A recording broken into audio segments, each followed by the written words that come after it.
You're live.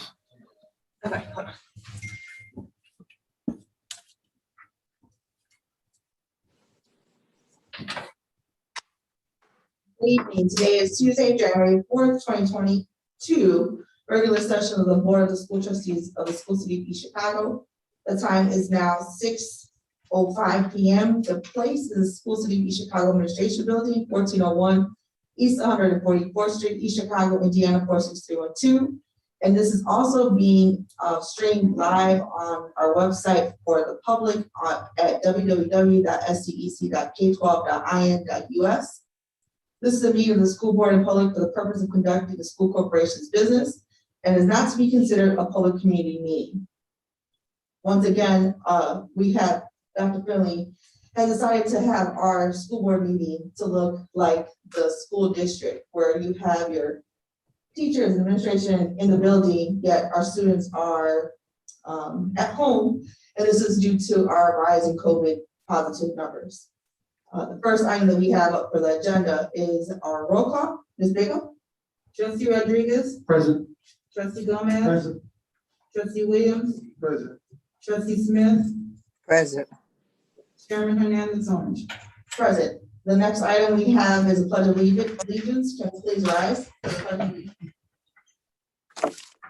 I pledge allegiance to the flag of the United States of America and to the republic for which it stands, one nation, under God, indivisible, with liberty and justice for all. The next item we have on our agenda is the approval of the agenda. Can I have a motion for the approval of the agenda? Madam President, Trustee Gomez? I want to move to amend this item to add reconsideration of the personnel report that was passed at our last board meeting. So I'd like that added to the agenda. I'm I'm assuming going to second, Madam President. Attorney Harris, I'm gonna go with under business. Yes, it'll be under business, and that's the December 20th personnel report, by the way. So it'll be, I don't know what time would be I'm sorry, your motion is to reconsider Yes, the approval of December 20th personnel report.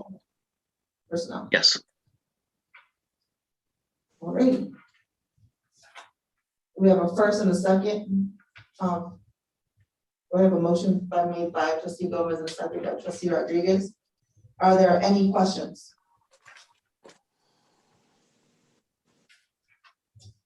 I just would like to know the reason why we are considering it, just to put it on record. I've heard, I was not told by any of the trustees that would like to reconsider it, but I have heard there was talk about it.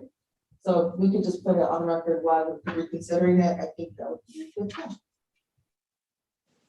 Madam President, Trustee Rodriguez. due to a conflict in the personnel report based on the superintendent's memo, as well as the Excel spreadsheet, which had a different date ending for the athletic director position. Are there any questions? Any other questions? Roll call, please, Ms. Bigum. Trustee Rodriguez, Yes. Trustee Gomez, Yes. Trustee Williams, Yes. Trustee Smith, Yes. Chairman Hernandez on. No. That item is now added to the business portion. Can we have an approval of the amended agenda? Madam President, make a motion to approve the amended agenda. Trustee Rodriguez makes a motion to approve the amended agenda. Second. Trustee Smith seconds the motion. Any questions? Ms. Bigum, roll call. Trustee Rodriguez, Yes. Trustee Gomez, Yes. Trustee Williams, Yes. Trustee Smith, Yes. Chairman Hernandez Orange. Yes. Next, we'll move to the organization of the board.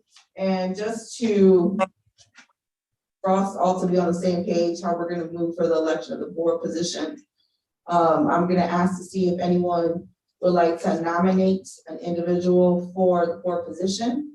Then afterwards, what we'll do is we'll vote by name. So if we have 3 individuals who are for a position, then when I ask for a roll call vote, we'll just vote by name, if there's more than 1 person. I believe that Attorney Harris kind of spoke briefly with individuals who had questions. So am I saying this correctly in how I'm going forward with it? Yeah, that's true. There were a couple of trustees that had some questions regarding the procedure of this. So I did reach out to those that had some concern about the procedure. So, once you're done with this overview that you're providing of how it'll work, you as board chair would open up nominations for each of the positions that are up for election, all these officer positions. And you would proceed just how you described. Anyone who wants to make a nomination, please do that. Once all the nominations are made, close nominations. And when the roll call vote is called, the trustee should state the name of the person that they want to see in that office. And then you not have to have a second for the nomination, you just have to name. And you're able to nominate yourself. That's correct. Because this isn't a motion and it's nominations, Robert's rules does not require a second. So just nominate, if one of the trustees wants to make a nomination, just state the name and the office that you're nominating that person to. So we're just gonna go how it is in order. So the first item we have is the election of board presidents. Are there any nominations? Madam President, I nominate Trustee Rodriguez, President. Trustee Gomez nominates Trustee Rodriguez. Are there any other nominations? Yes, I nominate Vanessa Hernandez Orange. Trustee nominates myself. Are there any more nominations? We'll close nominations. Ms. Bigham, please roll call. Trustee Rodriguez. Myself, I guess. Trustee Gomez. Trustee Rodriguez. Trustee Williams. I nominate Trustee Hernandez Orange. Trustee Smith. Trustee Orange. Chairman Hernandez Orange. I will vote for myself. So majority of the votes goes to myself to name the president. The next item that we have is the election of board vice president. Are there any nominations? Madam President, Trustee Rodriguez. I nominate Trustee Gomez for Vice President. Trustee Gomez is nominated for vice president. Are there any other nominations? I nominate Diane Smith for the position. Are there any other nominations? With no other nominations, Ms. Bigham. Trustee Rodriguez. Trustee Gomez. Trustee Gomez. Gomez. Trustee Williams. I nominate Trustee Smith. Trustee Smith. I nominate myself. Yes. Chairman Hernandez Orange. I vote for Trustee Smith. With the majority being Trustee Smith. Trustee Smith, you are the board vice president. Thank you. Congratulations. Thank you. Next, we will move to election of the board secretary. Are there any nominations for board secretary? Madam President, Trustee Rodriguez. I make a nomination for Trustee Gomez. Trustee Secretary. Rodriguez nominates Mr. Gomez. Trustee Gomez. Are there any other nominations? I nominate Trustee Williams to be the secretary. Are there any more nominations? Ms. Bigham, roll call please. Trustee Rodriguez. Gomez. Trustee Gomez. Gomez. Trustee Williams. Williams. Trustee Smith. Williams. Chairman Hernandez Orange. Trustee Williams. Trustee Williams, with having the majority of the vote, you are the board secretary. Congratulations. Next we'll move to the appointment of the school district treasurer. Dr. Philly, I don't know if you wanted to just give a brief that we have to do this on a yearly basis. Yes, annually, we have to nominate a school corporation treasurer who oversees our finance committee and oversees all of the finances that relates to the school board. What is the pleasure, and we have our CFO. We do have our Simmons, CFO who was here. and who will be appointed as a school district treasurer. Yes. What is the pleasure of the board? Madam President, make a motion for approval. Trustee Williams makes a motion for approval. I'll second the motion. Trustee Rodriguez seconds the motion. Are there any questions? Ms. Baker, roll call, please. Trustee Rodriguez, Yes. trustee Gomez, The appointment, there was not a name associated with the appointment.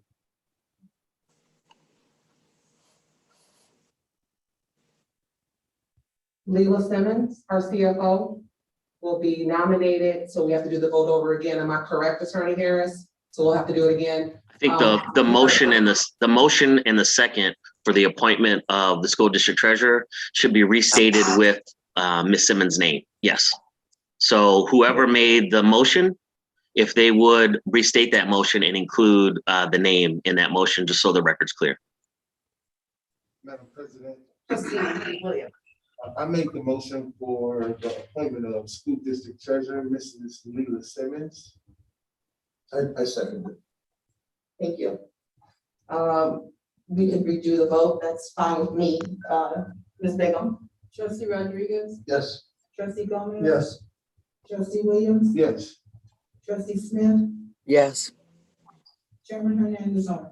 Yes. Item number 5, appointment of legal counsel, and this also does not have the name on there, so when we make a motion, if we can make sure to add our attorney, again, Dr. Finley. At this time, we are being represented by Harris LLC and Harris and Associates LLC. And at this time, we are nominating them, or I'd like the board to consider nominating them to continue with legal services for this calendar year. What is the pleasure of the board? Madam President, Trustee Williams, I would like to make the appointment of legal counsel of Mr. Jewel Harris, Harris Association. Harris Association, LLC. Thank you. So just so I could, just in this instance, normally, obviously we do business as a firm, but for purposes of complying with the statute, this is appropriate, just like with the treasurer, to use an individual name. So it is okay to use my name if that's the motion that you want to make. It's okay to say Attorney Jewel Harris. That's the appointment that I'm looking for, legal counsel, Mr. Attorney Jewel Harris. Thank you. So you're making a motion for that. Is there a second? second, Trustee Gomez seconds the motion. Are there any questions? Ms. Bingham, roll call, please. Trustee Rodriguez, Yes. trustee Gomez, yes, trustee Williams, Yes. trustee Smith, yes, Chairman Hernandez on. Yes. Item number 6, appointment of finance committee. I just want to state, I know previously it used to be done where the president just kind of nominates who they would like for the committee. But this year we're going to pick the 2 positions based off of nominations from the board. So it could be, I guess, allowing more people to feel like they can voice their opinion on this. So the first appointment for the finance committee, are there any nominations? Madam President, I nominate trustee Joel Rodriguez. Trustee Smith nominates trustee Rodriguez. Are there any other nominations? I nominate trustee Williams also.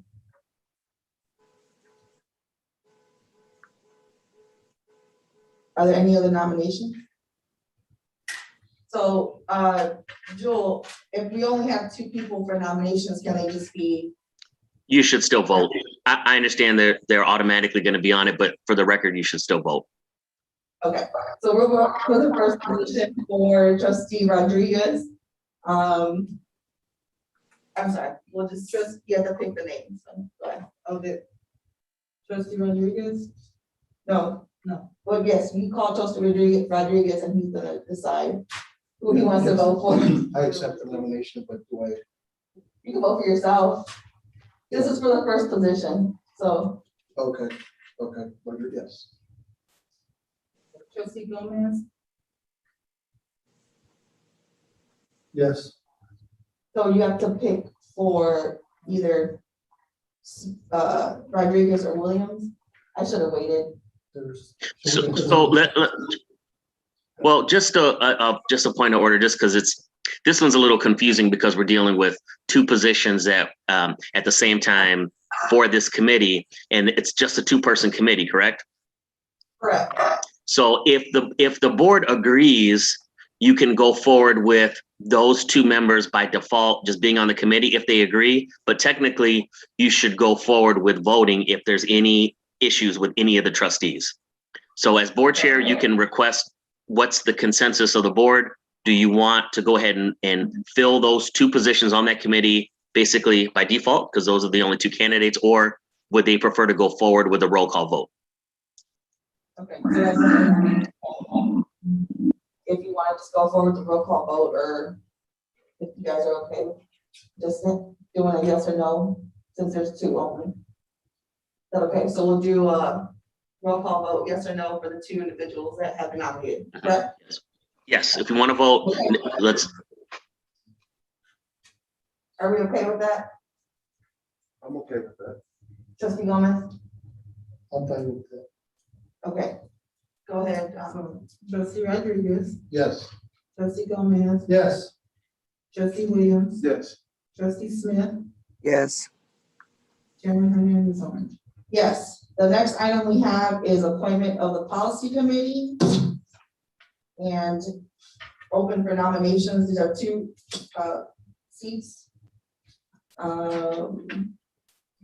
Is there anyone who would like to nominate? Madam President, I'm going to self-nominate for the policy committee. Trustee Gomez nominates himself. Madam President, Trustee Williams. I nominate Trustee Hernandez Orange. Trustee Williams nominates myself. And I nominate Trustee Smith for the policy committee. Trustee Gomez, you obviously want to do this. Trustee Smith, are you okay for the nomination for the policy committee? Would you like to stay on for the policy committee or not? I'll stay.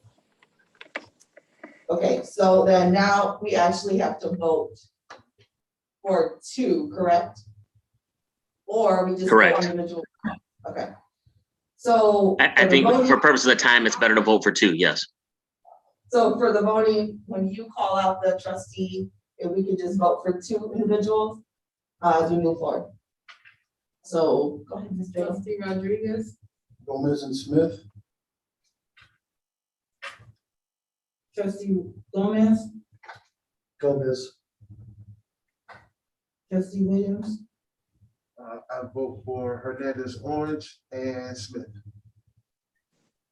Trustee Smith? Hernandez, Orange, and myself. Chairman Smith. Hernandez on. Hernandez, Orange, and Smith. So for the policy committee, it would be myself and Trustee Smith.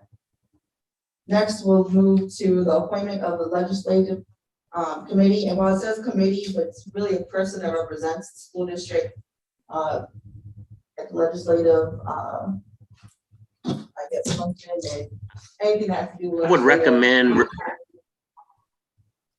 so I would recommend that title be referred to as the board's legislative liaison, only because there's not a committee if it's only going to be one person. So. You don't need to take any action on that right now. It's something to consider for future. You know, I'm just Okay. bringing that up for the first time right now, but I'm noticing it, and you're right. It's really not a committee necessarily, but rather just one person. And that one person, a more appropriate title probably would be the board's liaison, legislative liaison. So just something to consider in the future. Okay. Appointment of legislative committee person or liaison. Are there any nominations? Madam President, nominate myself for that position. Trustee Gomez nominates himself for this position. Any other nominations? Madam President, Trustee Williams. I nominate trustee Rodriguez. Trustee Rodriguez. At this time, I'm going to officially decline. Okay, so he declines the position. And I nominate trustee Smith.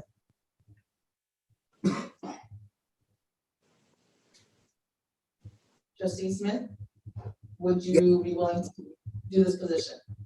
Yes.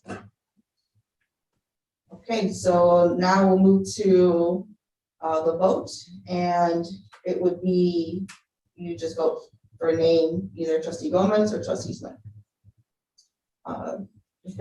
Trustee Rodriguez, Gomez. trustee Gomez, Gomez. trustee Williams, Smith.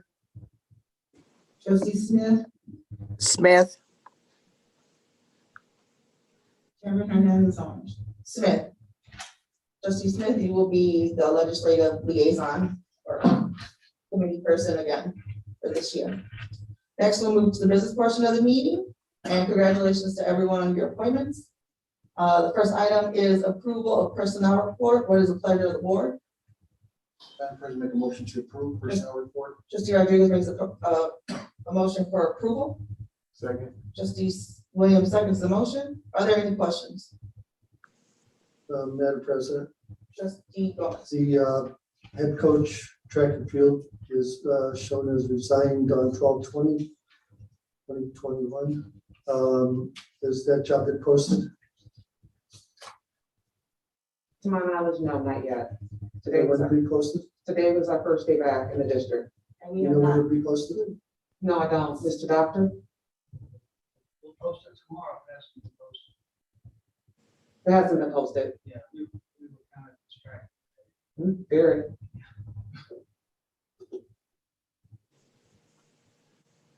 are there any other questions? Ms. Bigger, roll call. Trustee Rodriguez, Yes. trustee Gomez. Yes. Trustee Williams, Yes. trustee Smith, Yes. Chairman Hernandez on. Yes, item number 2, approval of distribution of payroll. What is the pleasure of the board? Madam President, move for approval. Trustee Rodriguez makes a motion for approval. Second. Trustee Smith seconds the motion. Are there any questions? Ms. Bigger, roll call. Trustee Rodriguez, Yes. trustee Gomez, Yes. trustee Williams, Yes. trustee Smith, Yes. Chairman Hernandez on. Yes. Approval of claim docket. What is the pleasure of the board? Madam President, make a motion to approve claim docket. Trustee Rodriguez makes a motion for approval. Second. Trustee Gomez seconds the motion. Any questions? Madam President, Trustee Gomez. page 8, I keep coming back to this individual. And I think because there was a comment made at the last meeting regarding check number 3200DD. That individual, I believe it was you, Ms. Simmons, who said that they, and it says here, complete any maintenance required in the district. How does that align with, and I know our facilities director is here, how does that align with the union position that is covered by the maintenance group?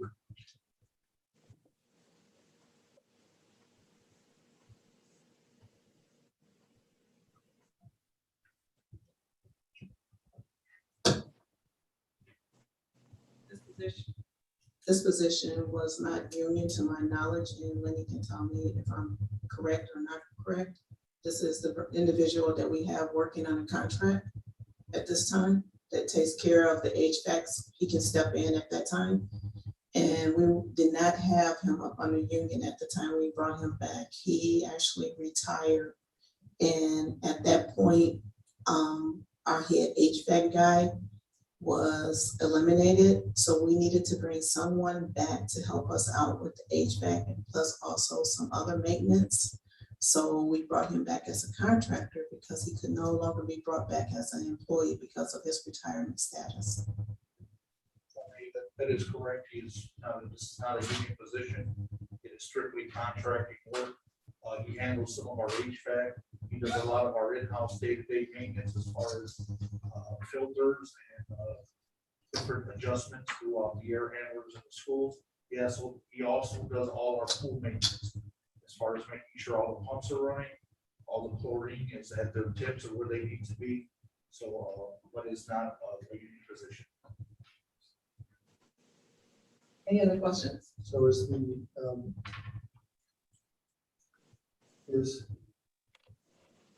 I just don't want to have an issue with, run into an issue with the union.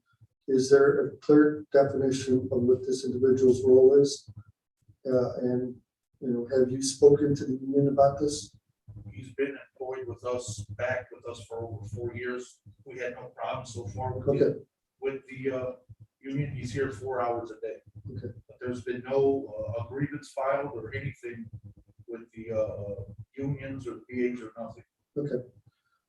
Page 12, check number 109735.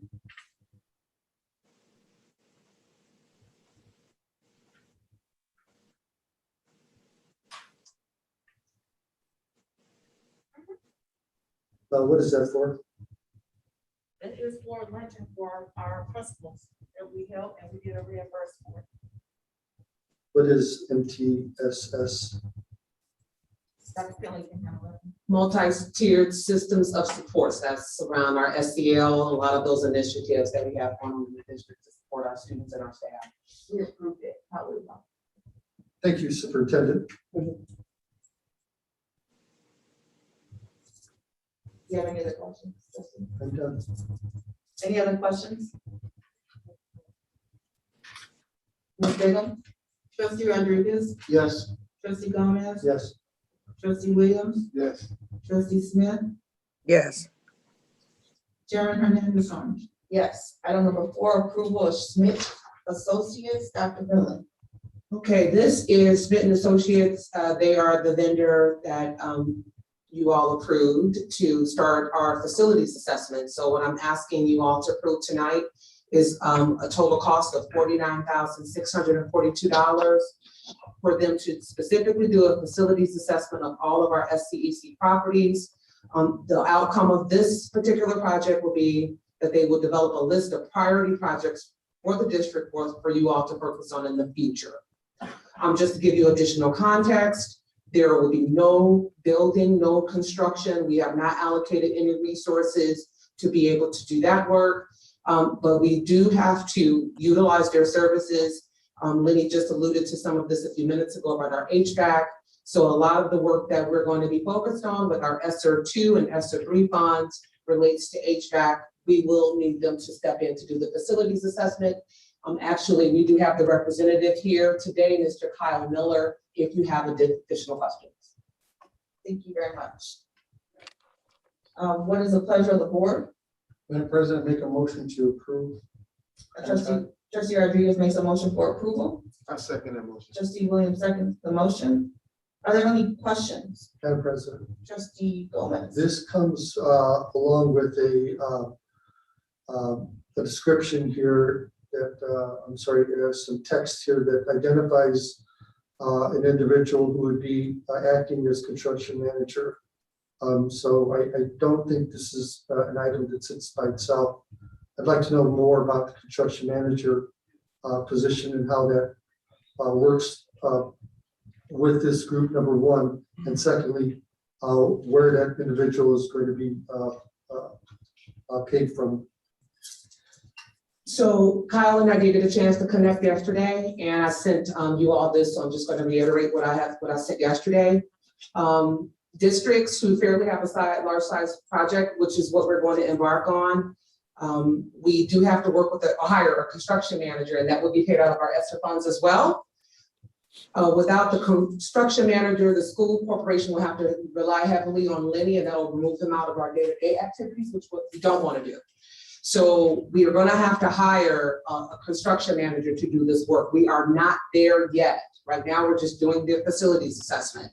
So once they give us our list of priority projects, then Kyle will come back to us and he'll make a presentation to the board in March, April to talk about what those priority projects are. And then the construction manager we can talk about, but then the construction manager and the architect engineer are going to work together from start to finish on specific projects. So we know that we're going to have to hire someone outside of Schmidt and Associates and outside of East Chicago, School City East Chicago, to help us facilitate this work. We discussed this at length yesterday. And I do want to add in here for this particular vendor, we do have a $6 million not to exceed unless you come back for board approval. So just to clarify, the construction manager again will be paid out of what fund? ESSER funds, ESSER 2 and 3. So it'll be a combination of utilizing both of those funds. And is there like a projected timeline of the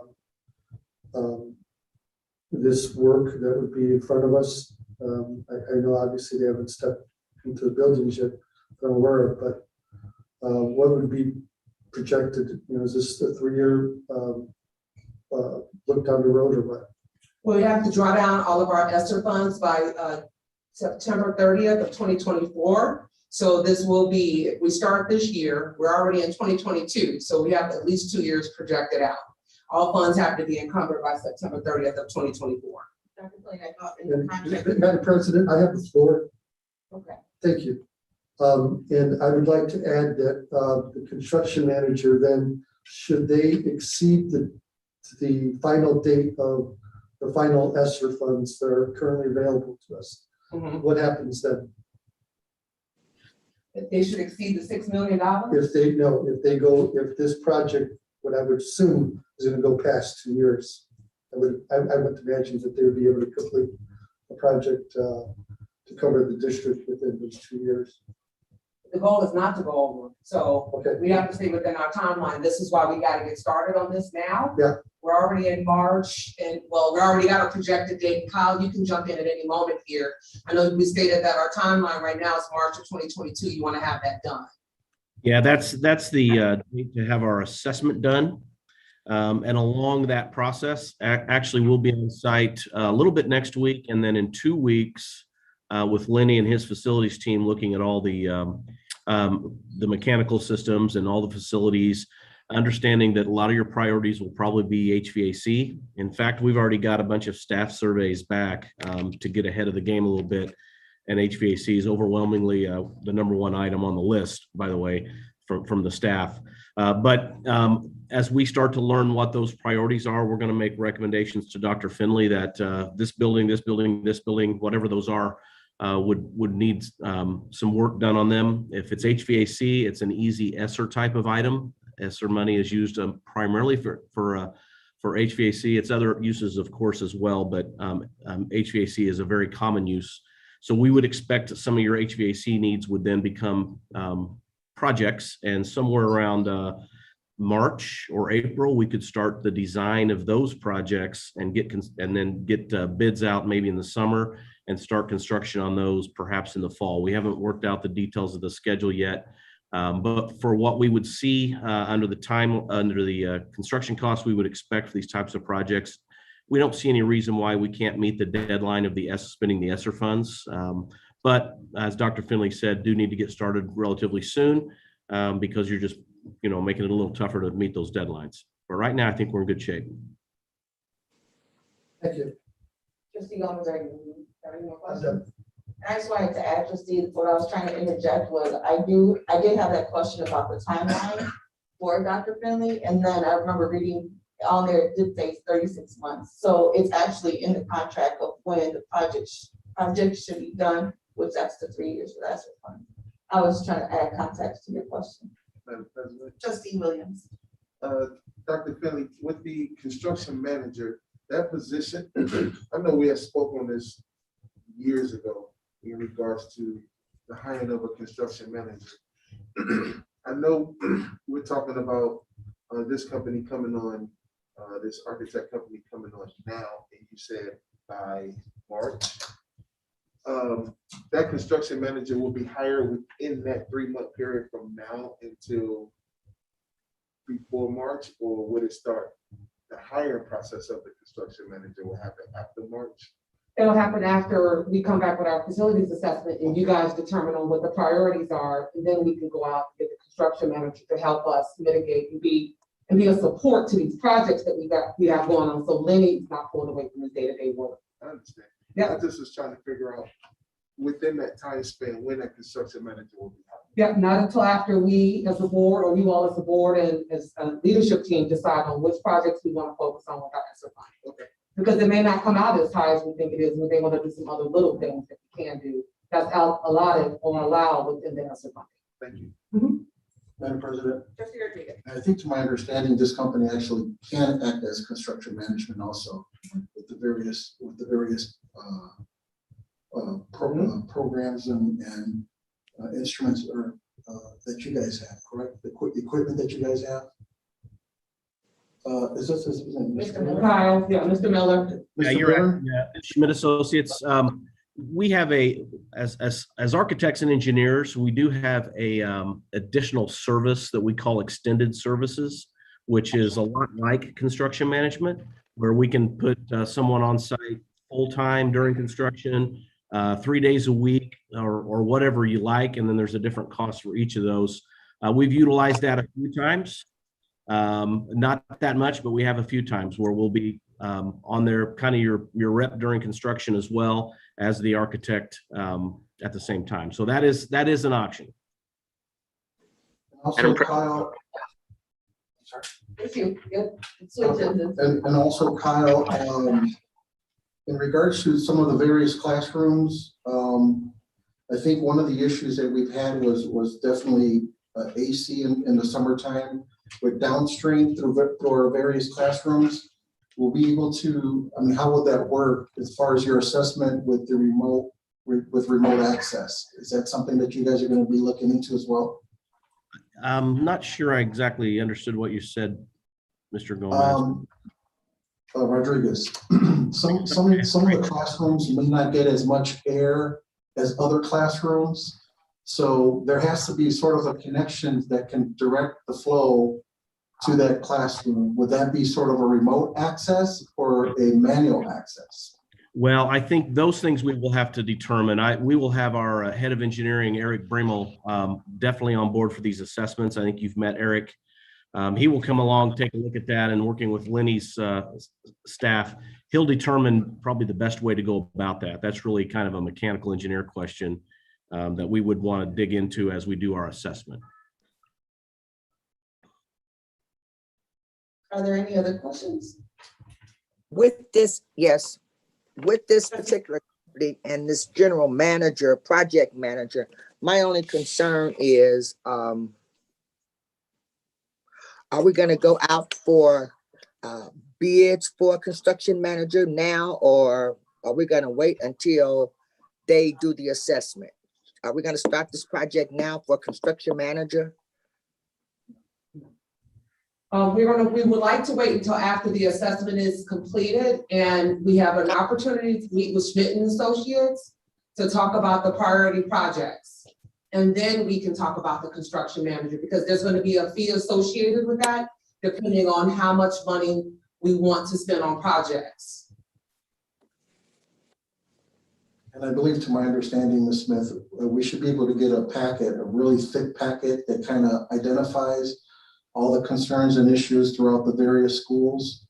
So once we get that packet, we can determine the timelines and so forth. So this is definitely needed. So I'm really excited to see that come into place.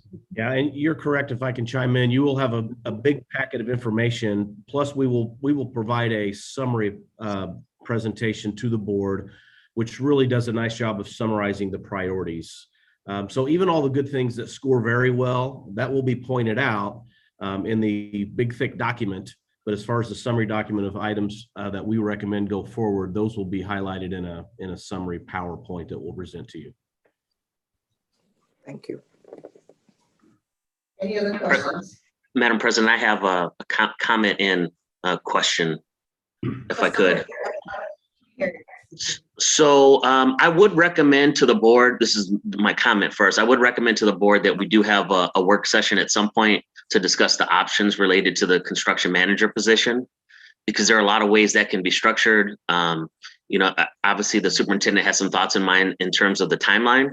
And I don't really have any opinion on that, but I do believe from a contract point of view, there are some options with respect to that construction management arrangement that we should discuss further, and a work session would be good for that. Setting that aside, on the agreement itself, I did review the agreement, and I provided Superintendent Finley with some comments on the agreement.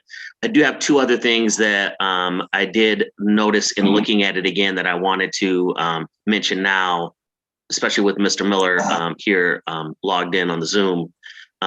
They're relatively minor, but in paragraph 9.7 of the agreement, it looks as though there's a blank there for the termination fee. And I'm assuming that means that there is no termination fee. The version I was looking at, it was blank. I assume that's what that means, that there is no termination fee. That is typically the way it's set up. Yeah, okay. I just wanted to confirm that. The only other thing is a very minor thing, and that's paragraph 10.1. It currently reads that the venue would be Marion County, and I would just ask that that be switched to Lake County. That should be. Yeah. My apologies. We can change that, and we'll look at all of your other comments as well, Mr. Harris. So just for the benefit of the board, the other comments I made were associated with the exhibits that were attached. And I believe, Dr. Finley, correct me if I'm wrong, but I think Dr. Finley had those changes made already. So I think we're good. Those are just the last two comments I had. I did address a couple things the other day, so maybe. Okay, good. Yeah. Okay. That would be we modified exhibit A to have a current date, and then which is December 30th, I believe that's the date that's on there. That's exhibit A. And then exhibit B is about the not to exceed $6 billion without getting board approval. Those were the two things that we had. Yeah. So the attorney here is going to actually be approval of the Smith Associates contract, or Smith Associates with the amendment that you're proposing, correct? Correct. Yes. So Trustee Rodriguez, would you be okay with, As amended, yes, that would be okay. so there'll be approval of Smith Associates as amended per their attorney, Joe Harris. Recommendation. Correct, per the recommendation, sorry, thank you. And then Trustee Williams, you would still second that motion? Yes. Are there any other questions or concerns? Ms. Brigham, roll call, please. Trustee Rodriguez, Yes. trustee Gomez, Yes. trustee Williams, Yes. trustee Smith, Yes, chairman Hernandez on. Yes, item number 5, approval of emergency update panel for Lincoln Elementary, Dr. Finley. I'm actually going to defer to Mr. Francisci on this one. Good evening, board. I'm here to talk about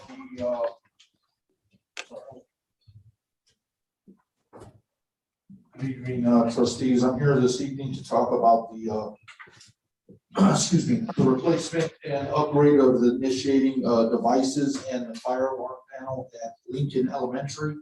At this point, I do believe it is an emergency right now. We do have a problem with one of our air duct and our air handlers. The control system has been failing. We had the company there over 2 times already, and all the devices in that school are obsolete. At this point, we have no control of heat in the cafeteria and the gym. So we're kind of just doing what we have to do to try to get some heat in there. But at this point, they have already been there before, which is Corson. And here there are 2 different quotes. I believe you have them in front of you. And the reason why they're 2 different, I know it's kind of confusing, but as we were taking bids in for the 3 companies, some of our panels have been upgraded. So I did all the fire control panels at one and all the initiating devices, which is all your bells and whistles and everything else, on another one. If you guys have any questions, I'll be more than happy to kind of go through this first one real quick. The first one is the Siemens, the fire alarm control panel itself. And that's then replacing the what you call kind of the brain of it. It is in the main office that controls all of fire. That is for $17,358. And then your other one is the replacement of all initiating devices. That kind of includes your 29 heat detectors, 53 smoke detectors, 17 pull stations, your modules for your sprinkler systems, and your duct detectors. And that's one of our problems right now, that all the duct in that school, there's 8 air handlers. Each of them have a duct detector. And one of them that controls the heat for the cafeteria and the gym. That one is no longer, it's on repair, and like I say, all devices are obsolete, and that comes out to $20,005. So a total of about $37,000. I'm looking for questions if you have any. And just to add additional context to this, the last meeting board, December the 20th, we did approve the initiating one. This is the migration one, which is the $17,000. So there were 2 parts to it. So the first one has already been approved. We need to approve the second one. What is the pleasure of the board? Madam President, I make a motion to approve. Trustee Rodriguez makes a motion for I approval. do have a, oh, sorry. Go ahead. Second, Trustee Gomez seconds the motion. Any questions? Madam President. Trustee Rodriguez. Okay, so Siemens, I'm surprised we still, I mean, we're looking at a very antiquated system when we talk about Siemens. Correct. But, and I'm assuming that these are all, the air handlers are all manually controlled? Well, no, well, they are manually controlled. You can literally put the device in hand, but technically we should be on a computer. Yeah. With our BAS, but that is some problems down the road as far as going through our HVAC, that we cannot control this anymore. Gotcha. My only question on here, so I know we're approving a contract, but it doesn't, like the selected portion of the payment, you could do where the terms to do the full amount, and then you have a lease. I was just curious as to. We're gonna pay for that, whatever it is. Okay. There will be no leasing. No. Go full advance. Okay. Is there any other questions? Madam President, Trustee Gomez. so this covers the, looks like the fire alarm control panel. Outside of that, when, should there be an actual fire, how is that building protected? We have Alert Alarm Company, so they are our alarm company as far as our controls and stuff. So they're just actually putting in everything, and besides the fire alarm panel itself, they're going to replace all the initiating devices, which you see all the little red panels there, all the pull lights, everything throughout the school will be totally brand new. And Alert Alarm is our service, our alarm service company. Those are the ones that actually do our buildings. Maybe I'm missing it. So are you saying that they're going to have the strobes as well? Correct. Everything will be complete, brand new throughout the school. And then my question was a little bit beyond that. How is that building protected in terms of sprinkler system? Everything is through, our sprinkler system is going through South Bay Communications. They initially put it through. Our alarm company is Alert Alarm Company, so that's kind of where we're at. If we have any problems with our sprinkler system at all, we call them and they come out and replace the heads, or if we have a leaky pipe, they will come out and replace that as well. Okay, thank you. Any other questions? Yes. Sure. Oh, I have Trustee Williams and then Trustee Smith. go ahead. I just want to know with this revamp of the information that we have in front of us and the total of 17,000. Would that also, I know you're talking about the sprinklers and the fire. Would that also justify the problem with the heating control in those 2 locations that you say you absolutely have any control of? Correct. Well, That will fix all that. they'll be putting new, this includes 8 duct detectors, so the ones that we have now are obsolete. So as far as that, we will have control over that. Okay, thank you. Trustee Smith. Yes, my only question is, after completing this project, is it possible that, the board or someone can take a walkthrough just to see what was complete? That would be no problem, trustee. I could take you personally or any board member that wants to go. We can even do a before and after, whatever you'd like. I would like, Okay. thank you. Attorney Harris, did you review the contract? I did, and I think it's in proper order, yes. Any other questions? Thank you. Ms. Bigum? Thank you.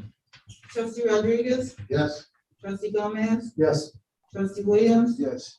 trustee Smith, Yes, chairman Hernandez on. Yes.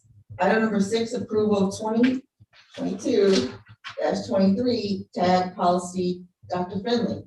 I'm actually gonna defer to Mr. Doctor for this particular topic.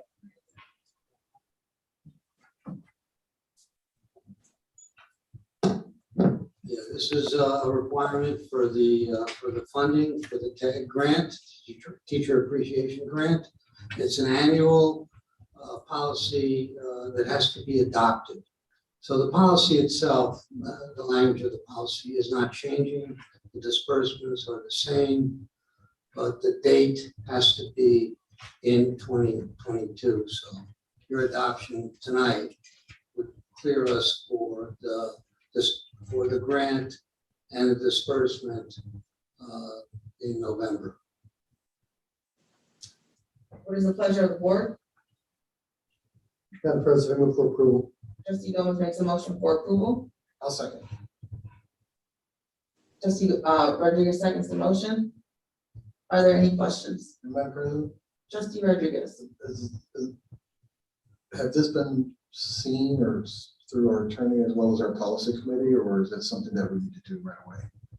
So you want to take this one? Because I know last year we talked about this. This is not something that goes before the policy committee solely because it's something that's done on a yearly basis and the grant, the wording does not change. So because of that, we just have to approve it for the state reasons, the funding reasons. Yes, because we have to submit this with our plan. You want to add to that, Trustee Attorney Harris? Attorney Harris? No, that's my understanding as well, that basically this is the language is what it is. We're changing the dates. And I don't really think this is one of those policies where I include my input. You know, it just is what it is. That's correct. Are there any other questions? I just wanted to add that it does state, I know Mr. Doctor stated that it's the same amount of money every year, or I'm not sure. No, you didn't say that. You said that it's the same disbursement, but it changes based off the recommendation. It's the same percentage every year. That it is every year. The dollars draw is driven by the state of Indiana for us to allocate it. So yes. So it's not the dollars, it's the percentages. Right. I just wanted to make that point. Anyone else? Just one final question. Policy 3220-01 does exist in our policy, correct? Yes. So we're just approving the date for this year's dollar amount, right? Correct, For this year's grant, correct. This upcoming grant. upcoming grant. right? Already November. dispersed last November. Okay. Any other questions? Trustee Rodriguez, Yes. trustee Gomez, Yes. trustee Williams, Yes. trustee Smith, yes, chairman Hernandez on. Yes. Item number 7, approval of presence learning contracts, school psychological evaluations. Dr. Finley. I'm gonna ask Mrs. Cole to speak to this particular topic and there's a memo in your board docs that if you've not had a chance to reference, that would be very helpful too. Good evening. I'm sorry. Good evening. Yes, this is a contract between the School City of Chicago and President's Learning. They will be conducting psychoeducational evaluations and assessment for our district via platform, virtual platform. We currently have one school psychologist on staff, and we at one time had 3. We worked with a company, 2 of them didn't work out, and so we are now back to square one with one school psychologist to conduct our evaluations, which is very well overwhelming. We, at this current time, should have from 4 to 5 full-time school psychologists, but of course, there's a shortage nationwide, and we can't find any. Evaluations are on a timeline, of course, and those are federally and state mandated. So we cannot miss timelines. And with COVID learning loss, we have actually had our evaluations, the request for evaluations almost doubled. So we are really under the gun. I had to come up with a way to think outside of the box to assist our district, keep us in compliance. And I reached out to other districts, and I came across President Learning, a very reputable company who will conduct evaluations. And I've actually talked to them. They said a lot of districts are going with them without having full-time school psychologists, because you only pay for the evaluation. You do not pay for an employee, you don't pay for time, you pay for the evaluation. So for example, if it's just if it's an autism evaluation, you pay for all the components for that evaluation. Some evaluations will cost more. What I've decided to do was I looked at the number of evaluations that I thought we would possibly complete by at least May. And I came up with a number based on what we've looked at in the past. And that's what you have in front of you right now. We may have to readjust it, come back and add more, because like I said, we have this is unprecedented number of evaluations being requested. So with that, if you have any other questions. Thank you. What is the pleasure of the board? Madam President, make a motion to approve. Trustee Rodriguez makes a motion for approval. I'll second his motion. Are there any questions? Just one, Madam President. Trustee Rodriguez. So given that this company's outside of the state, would this still comply with the grant? Yes, so the school psychologist, good question. They are all licensed. They have to be licensed in the state of Indiana. So they have an Indiana license, and they are able to conduct all of their evaluations. And I see there's a conversion fee structure, or a calculation of a conversions fee structure.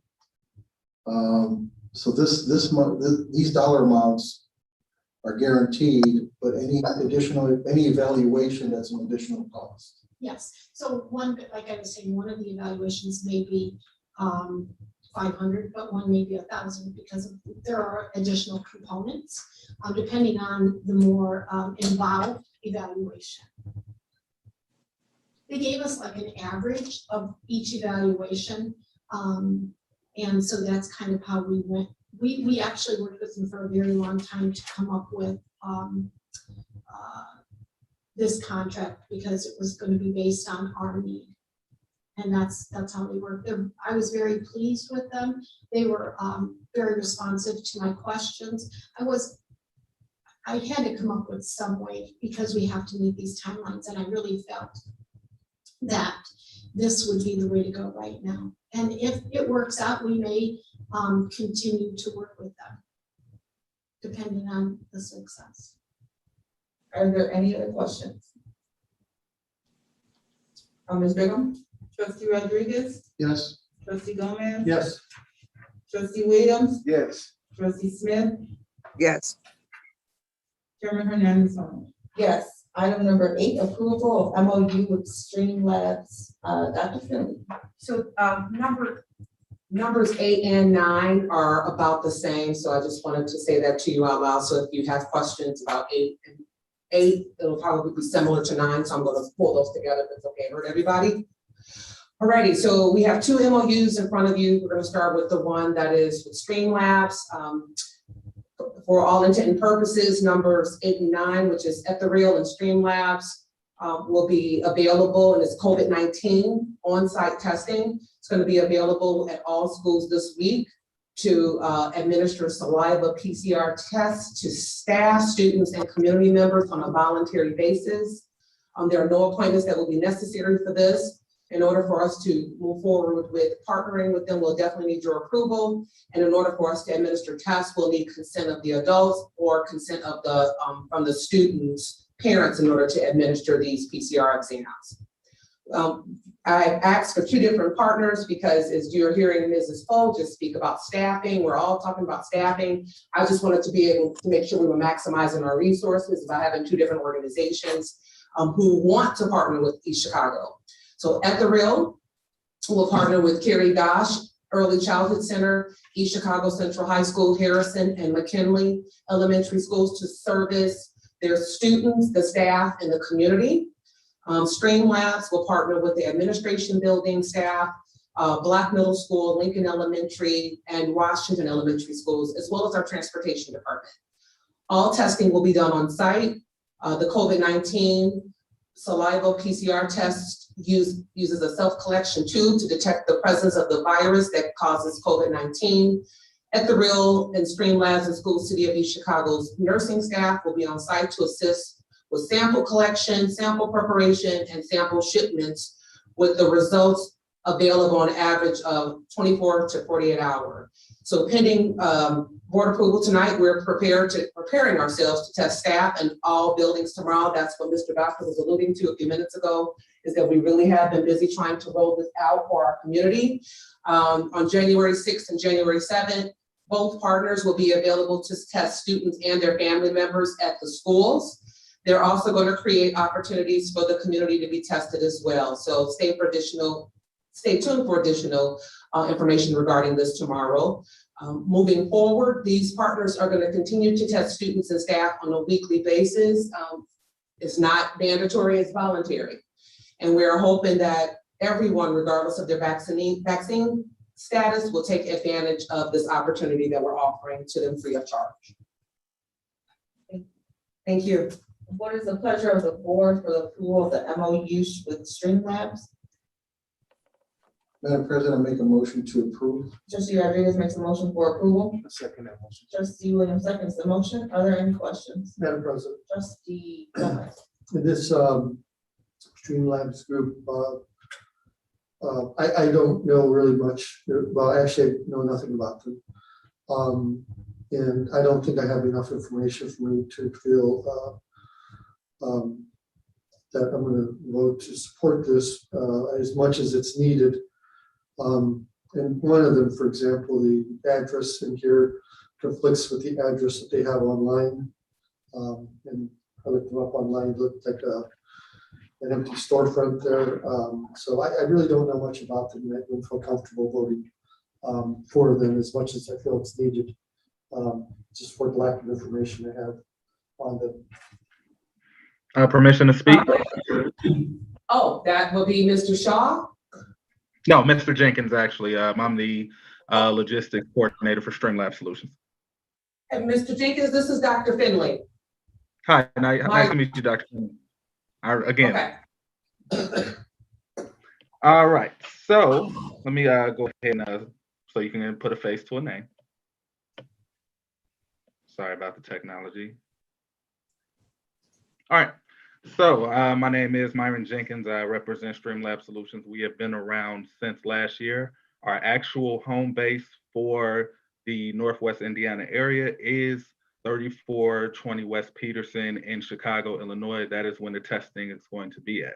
The reason why there are multiple locations is because we have multiple site managers who have set up offices to be able to cover more ground. In addition to that, we also have multiple site managers who are doing this mobilely so that we can be able to get individuals like the elderly or other individuals who do not have the means to be able to travel to be able to get tested on a weekly or a bi-weekly basis. And I can But yes, tell you that, it's free of charge. just to add additional context, they're already working in several school districts within the south suburbs of Illinois. So if you wanted to call out some of those schools, Myron, that would be helpful. I do believe it was in the Exhibit A that we attached to you guys' document as well. But they have several school districts, and that's what attracted me to the specific organization because of the experience in working with schools already. So if you want to name out just a couple of those, Myron, that'll be helpful. Not a problem. We actually have the entire school district in Part 4, School District 163. We also are currently working at CICS Wrightwood, CICS Ralph Ellison, and CICS Northtown Academy, in addition to a slew of daycares and adult daycares, one being Robinson Adult Day Services, Safari Life Center Daycare, and other daycares that we have been utilizing to pretty much show proof that we can be able to not only administer tests, but to be able to build relationships with kids to get them to trust us so that they won't feel like it's just a task or it's a drag in reference to being able to still go along with their rigors of their day at school. Thank you, Myron. Not a I have problem. additional- Trustee, I have additional questions. So can you tell me, how long have you been in the operation for? I've been in operation since March, when the pandemic happened. I actually was one of the business owners that had to stop my business because I teach basketball and it requires being within 6 feet apart from each other. So when that happened, I actually was introduced to this opportunity unbeknownst to it being what it was going to be. I decided to take it simply just so that I can be able to have my basketball trainings and practices so that, you know, the kids can still have something to do and I can still go back to mentoring. So obviously we haven't been around long because COVID haven't been around long. But in addition to us not being around long, we have actually already went through the possibilities and the probabilities and all types of logistics. And we have had numerous practice with the schools already said as to how to be able to make this as smooth as possible. Now, are there hiccups that usually occur? Of course, that's with any business, but my team, as far as customer service goes, as far as being able to follow, have somebody to reach where the issue happens, we're usually on top of it every step of the way. And what is your turnaround time on testing? Usual turnaround time is 24 to 48 hours. I will be honest with you because everybody is trying to get tested. We have gotten up to 72 hours, but for schools and for businesses, especially one that is a race against the clock to be able to get things done, we push our team to be able to go 24 to 48 hours. And we also have machines that can be able to cover up to 3,000 tests a day with lab technicians working 24/7. So how do you see this working? Is this a Monday through Friday operation? I'm sorry, is this what? Is this a Monday through Friday operation? The actual way that we wanted to do is for the schools that we have been given, hopefully, if it is approved, we want to knock it out one day, and then everybody can get your results, in which we will send that to the interim superintendent, and which she can send it out to the respective principals as to who's positive, who's negative, and we can go about it that way. I've actually personally have experience of working with 3 schools in one day at a time. What we do is we have a lot of employees who are used to working the volume, in which they will be working at their respective locations, and we meet up and bring all of the tests together. Obviously still separated to where we know who's going where so that we can be able to make sure that we know which school is set for what. And we take it back to the lab and we test until we get all of them done. So the goal is to be able to knock out all of the schools that we have within a day. Okay, and then the so this runs, assuming you cover school A in one day, then you're done at that school, so you won't be back for how long after that? After we cover the school, we come back on a weekly basis. Pretty much what we agreed of with the superintendent tentatively. Okay, and then a final question, I think, is your staff bilingual? I'm sorry, what's that? Is your staff bilingual? We actually have a very diverse staff in which we are definitely in understanding that there is a lot of Spanish culture in East Chicago in which we can be able to accommodate necessary. Thank you. Not a problem. Are there any more questions? Ms. Brigham? Trustee Rodriguez? Yes. Trustee Gomez? No, Trustee Williams? Yes. Trustee Smith? Yes. Chairman Hernandez on. Yes. Item number 9, approval of the MOU with Etherol Lifestyle LLC and Cure Medical Lab. And Dr. Finley has already explained, this is the second group. What is the pleasure of the board? Madam President, make a motion to approve. Trustee Rodriguez makes a motion for approval. Second that motion. Trustee Williams seconds the motion. Are there any questions? Madam President. Trustee Gomez? This may be more of a comment, but I don't think Ms. Gomez is here. I personally went through this experience, and I know neighbors of mine who have gone through this and had to wait, excuse me, for over a week for results. I'm appreciative of organizations trying to help us, but I really think that we need somebody who can be on board when we need them and give us results when we need them. To get results back a week later is, I'm not sure that there's really an advantage to having a test done when we have to wait so long for results. If I may, Dr. Finley? And Ms. Gomez, you're here too? Okay. Yes, I'm here and I understand the concern. It just as the other gentleman from Stream Lab mentioned, we are taking in consideration these are students, so that is on a different timeline because of the holiday. I don't think anybody knew in the forecast of this overload, testing 7 days, 24/7, increasing staff as technicians coming into the lab because of these numbers. And I was doing, as a courtesy also to doing home visits and doing these tests. I'm sorry, doing these tests, it's not the same as as it is for the kids. We will offer a portal directly to the superintendent, to the school, so that they have access to everything and not have to wait for a technician or myself to reach back to anyone via email or telephone. And this is strictly different because we're dealing with a large number of students, faculty, and parents. Now, we keep in mind the students will be done on a weekly basis as well as the staff. So the school will have access to the portal, complete portal for them to know the results. So it is not the same as the holidays. That was an overload. And I think I can speak for many other labs. And we got word that even Walgreens is 5 to 6 days as well on a turnaround time, where our original 24 to 48 was before the holidays. Why? Because we have an increase. We're now in the red because everybody decided to have some fun and be with family, not realizing this was going to happen. So this is something that's unforeseen. As the gentleman from Stream Lab said, there's hiccups, yes, but we fix them as fast as possible. I apologize for the experience that you had, Mr. Gomez. And it was not over a week. We got to count weekends as well, but we have to keep in mind that this just took place like never before. This is happening with vaccinated people and unvaccinated people.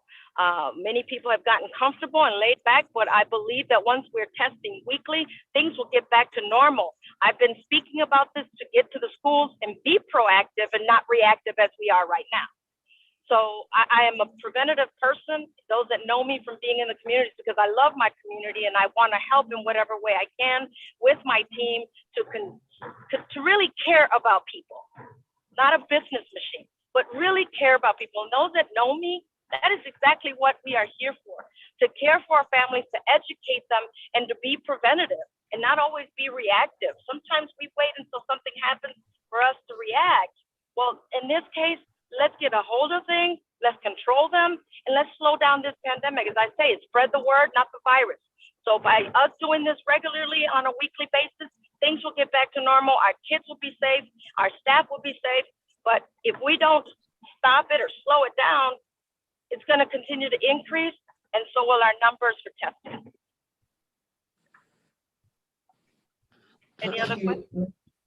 Thank you, Ms. Gomez. Are there any other questions from the group? Attorney Harris, on the page 1, Exhibit A, near the bottom there, CML understands this is a high-risk service and will not hold blank responsible.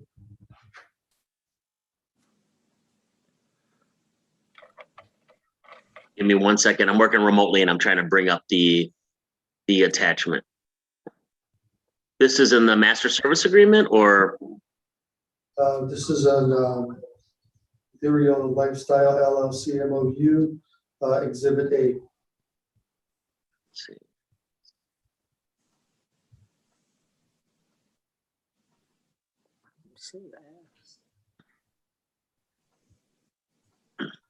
So I'm in board docs trying to pull that up, and I'm actually not seeing it. So bear with me 1 second.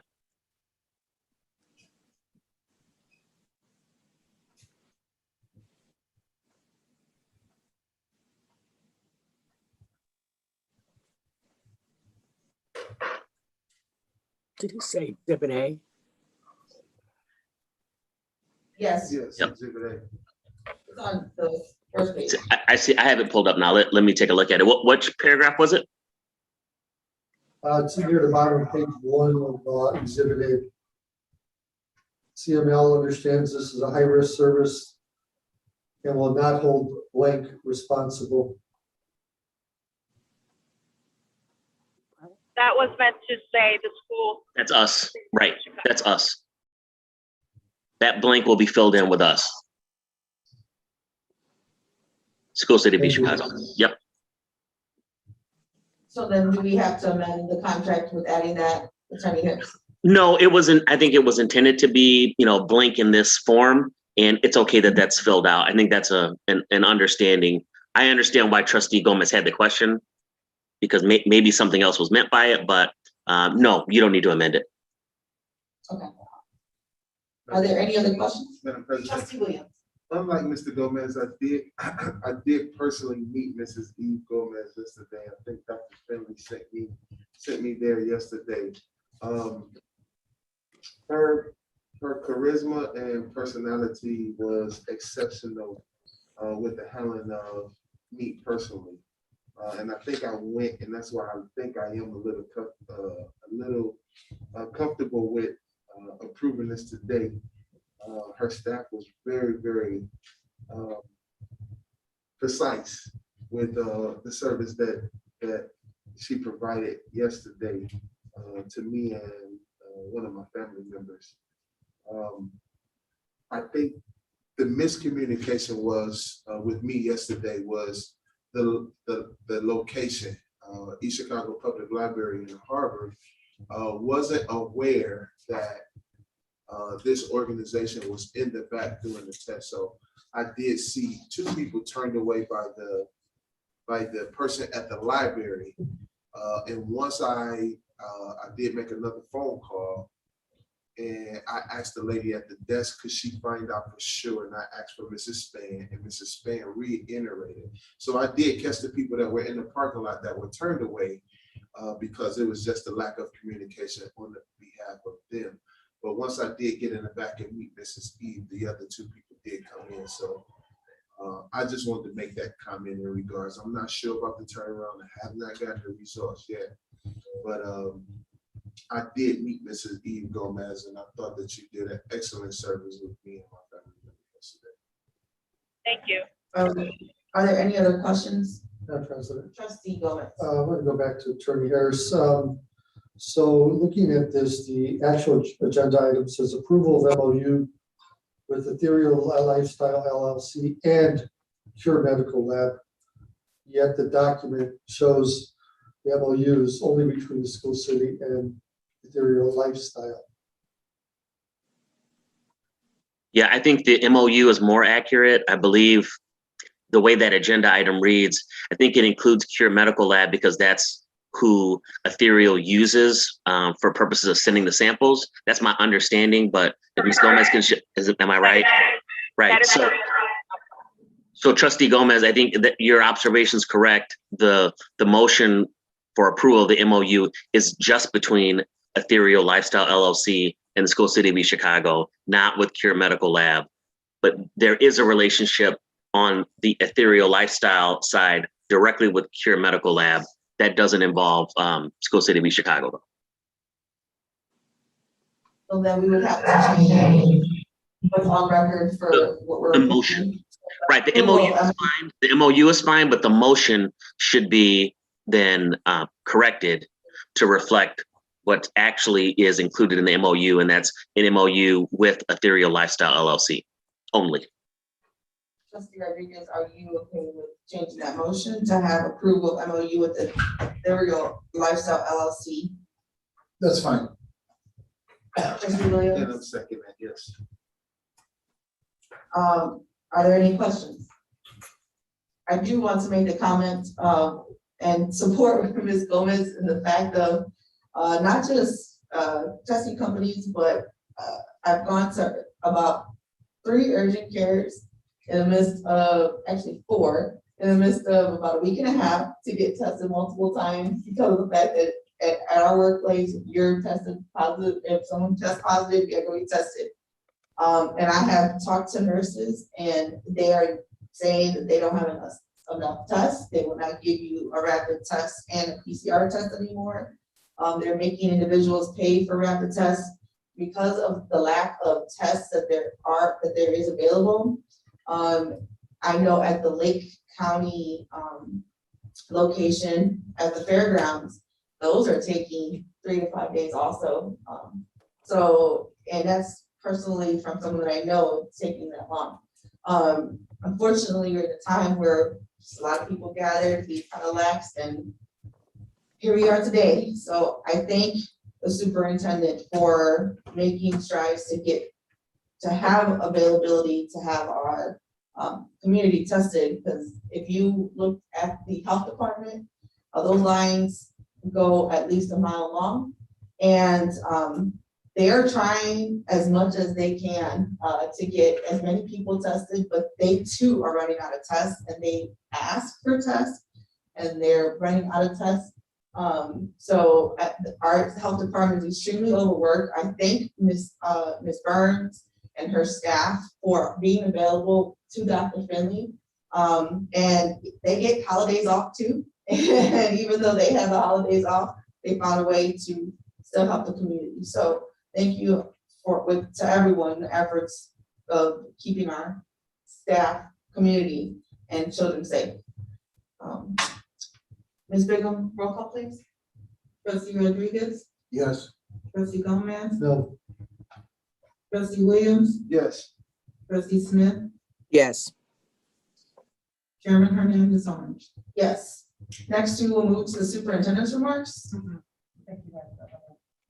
Oh, I'm sorry. Item number 10, correct, sorry. The reconsideration of the approval of the 12/20 personnel report. What is the pleasure of the board? Madam President, Trustee Rodriguez? I guess the question is, I'm sorry, go ahead. Let's get the vote first. I need a motion. Okay, I make a motion to. If I could jump in, I believe the motion that we're looking for is a motion to reconsider the approval of the December 20th personnel report. Right. I just want to make sure that if there's, it sounded as though there was a question, so I just wanted to add that. Okay. Is there a motion to support this? So let me, I'm sorry, let me kind of get some clarity from our attorney. So Jules, so you're saying that the motion for the 12/20 personnel report, we get to vote on it now? Is that what you're saying for the? So I think it's my understanding of this issue is that this is going to be a two-step process. The first is just to get this issue before the board, you need to reconsider your prior approval of the personnel report. Because as you indicated in the overview and getting the agenda amended, there was some confusion. So I believe what the first motion would be is for the board to reconsider it. Next, there will be a motion to take some substantive action on the actual personnel report. So I think there's a step one and a step two. And the first is just to get the board to agree or disagree on reconsidering what was approved on December the 20th.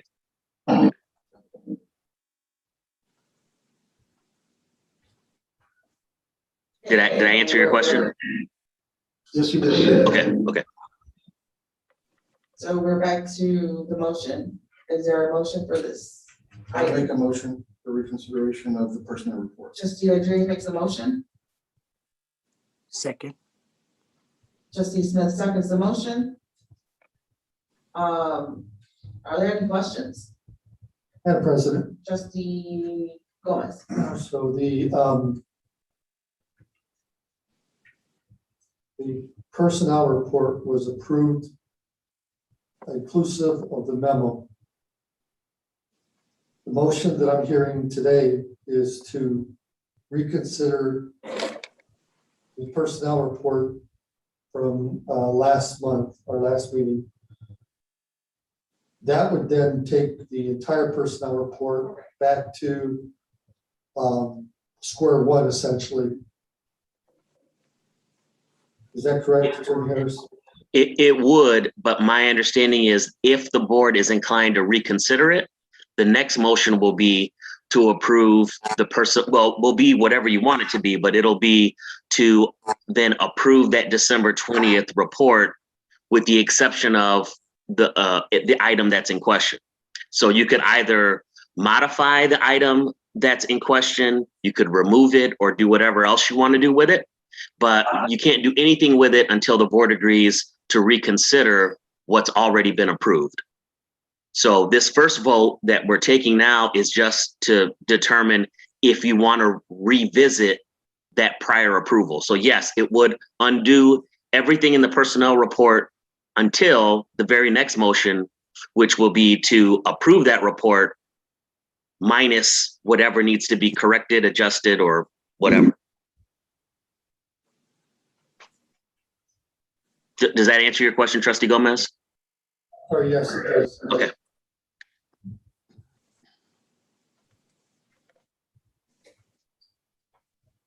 I guess my question then is, one, what are we reconsidering and why?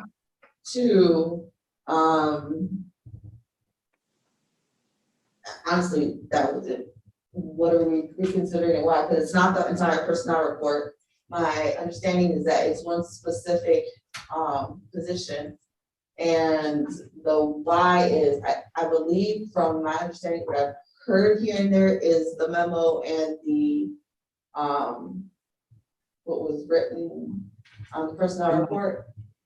So I don't know if Dr. Finley could kind of make mention, because I personally don't agree with what it is simply and solely because Dr. Finley sent emails specifying what was supposed to happen on this personnel report. I do understand that the memo it did not coincide with what was on the personnel report, but our emails did. So again, it's just the why and what it was, and maybe Dr. Finley can help us out, work this out. Okay, so I apologize. So you, I want to know the why and the what. oh, okay, then I'm gonna go mute. Madam President, I think Trustee Rodriguez already explained that. But I can, well, it seems as if in order for us to clarify the issue, we have to my understanding, we have to pull the whole personnel report since it was embedded into the personnel report. So this item, if it was anywhere else on the agenda, then that would be the only part that we would pull. But given that these two specific items that where the conflict is in the personnel report, for now, we do have to pull back the personnel report, get some clarification at a later date, and possibly bring it back at the next meeting. At least that's to my understanding. So that's what I'm saying. So the reason why we're reconsidering is because the memo stated differently for the athletic director. Well, that can be discussed at a later date. Right now, it seems as if it's the personnel report that's on the agenda. We have to pull the whole personnel report. We can get to the specifics once we agree on this. Then we can go ahead and identify the two areas that I have a conflict with. I don't know. Well, I'm asking the reason, why is there a conflict? Because the memo and what was on the actual personnel spreadsheet were in conflict. It was two different dates. So that was for a specific position. It was for one specific position. Correct, which we are able to state it because as long as it's not named, so it's that athletic director position, which if I'm correct, only gave it for this half of the year and not the 2 years or something.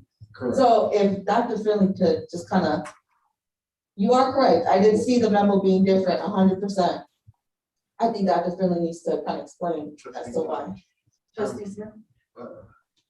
I believe that, I think what's on the table now is for us to vote on, even if you have to get into that detail in regards to the why and what for, I think we need to vote first on if that's even going to pursue, right? So I don't think. Well, I understand I do understand the comment, your comment that normally, yes, you would want it, you would want to determine whether the board is even open to reconsidering it before you get bogged down in the details. But here, because there is a motion being made to reconsider something that's already been approved at the last meeting, I think it's a fair question that Trustee Hernandez Orange asks, is just why should we reconsider generally? But yes, you're right. I think we're going to have some conversation about it now to determine if it should be reconsidered. And then with the next motion, I think the conversation is more, okay, what are you suggesting be done about it? So I think that's kind of the conversation. My thought is that if we feel comfortable with what Dr. Finley has told us, maybe we want to pursue. That's why I was just asking specifically if you could be more specific as to why we want to reconsider. Okay, so you all received the board document on December the 17th. Prior to that, which was December 16th, there was a memo that was attached. The memo is only about the salary. That's it. It specifically states the salaries for this school year specifically. There's nothing about contract or anything else. It's salary only. I just wanted to stress that. The personnel report is what the board actually approves. So when you go to the personnel report for that particular position that we're talking about, it does give the details, the start date as well as the details. So if I could chime in, Madam President. So I understand, I actually spoke to Dr. Finley quite a bit about this issue, and I understand her explanation of it, and don't disagree with it. I think the only technical question at this point is whether or not Trustee Rodriguez understood that at the time he cast his vote at the December 20th meeting. And I think that's the reason he's requesting the reconsideration, is because he was relying upon that memo that describes the salaries as opposed to the contract term that's included in the personnel report itself. So just in order to ensure that the trustees are knowingly casting their votes for what they understood it to be, he's asking the board for some consideration in allowing the matter to be reconsidered and then discussed in more detail. I think that's where he's coming from. So I guess the memo itself basically states new appointees, new hires for the 2021-22 school year. So that's the indication to me that that these individuals will be paid up until 2021 or higher, because it does say new hires, up to 2022 school year, which is the end of this year. The conflict was on the spreadsheet, it stated something different. It stated something that expands more than the 2021-22 school year. So that's one of the reasons why.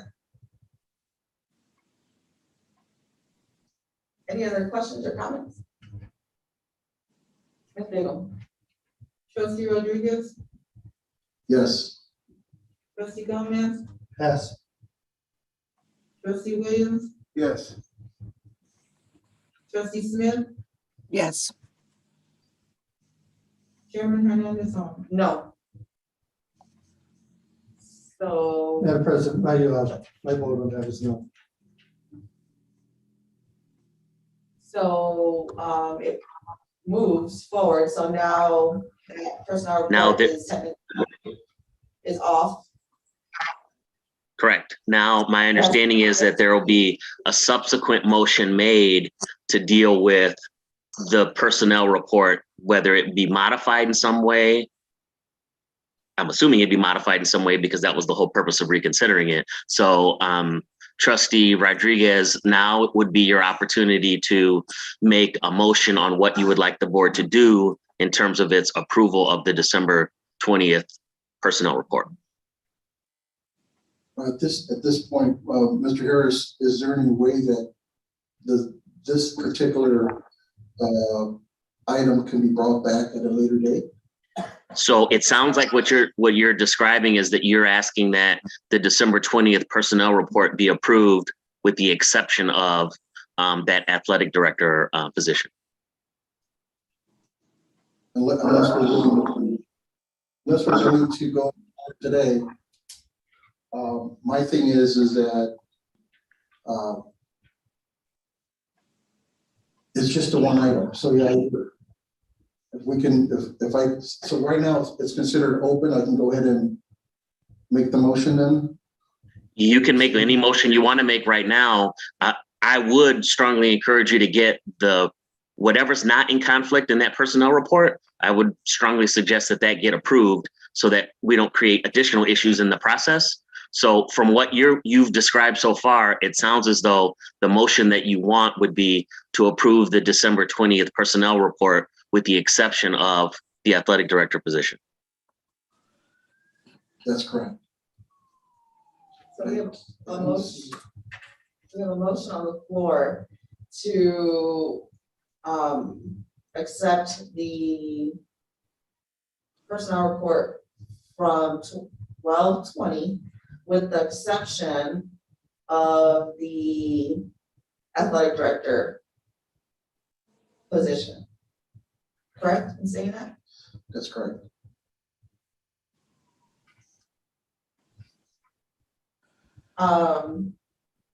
Now, if to this, Attorney Harris, I could make a subsequent motion too, correct? Because You could. And I would like to make that subsequent motion where this is something that was recommended by the superintendent. She has given us the actual reasoning as to that there was a difference on the personnel report. She's explained to us that why it was done in that form. So with that being said, I think I would like to move forward with approving the entire personnel report from 12/20/2021. So I think before we go there, Madam President, there was a motion that was made. I think as chair, you need to ask, is there a second for that motion? And then we can determine what that discussion looks like next. So. Okay, so I would like to have, so Trustee Rodriguez makes a motion. Is there a second for the motion? I second that motion. Trustee Williams seconds the motion. Okay, and now your comments will be the first comment in the discussion section then. Correct, so, Okay.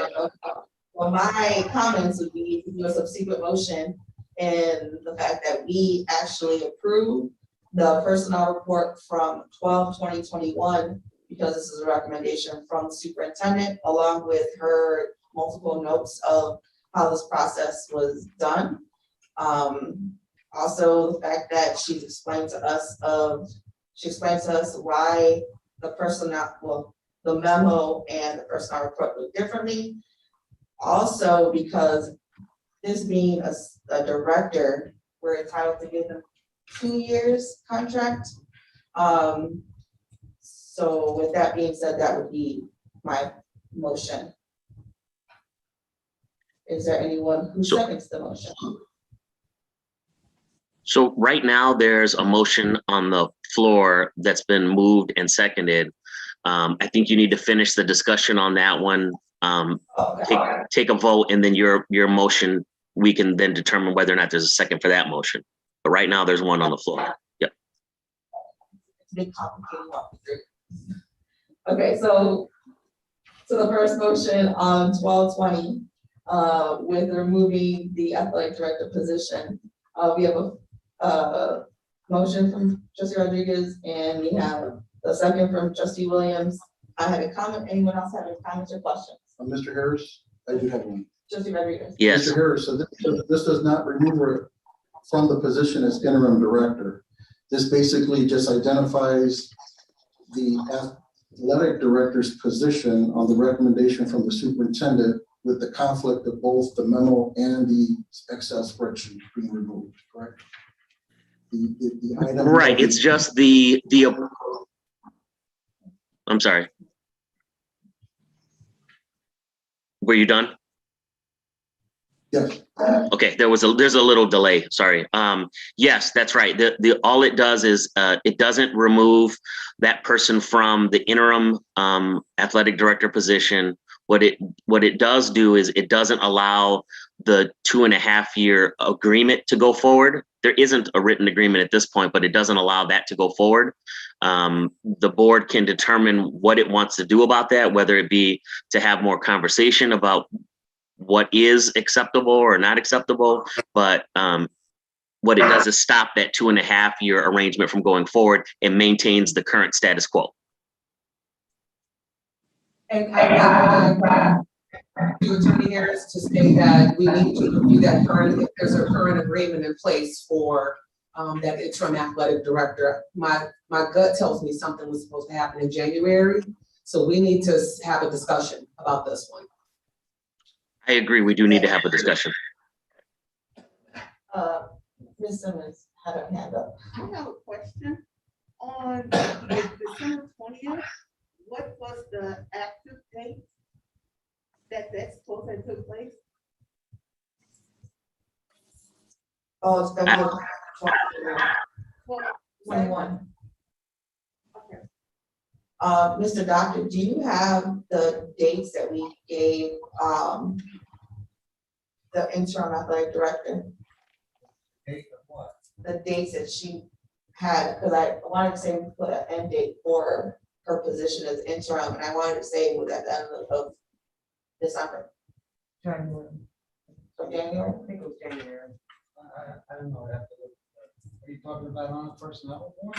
Correct. Not this one. We can look at the minutes. Can we look at the minutes to get that information? Ms. Biggle?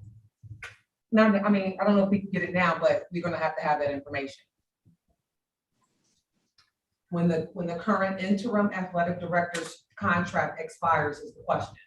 So we need to look at the minutes to see and look at the copy of the agreement to see when it actually expires. That's the information that we need.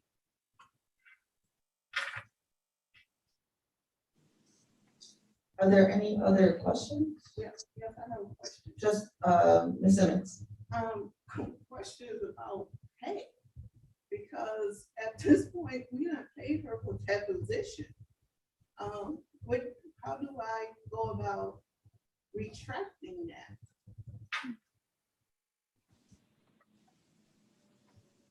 Well, first of all, it hasn't been approved yet.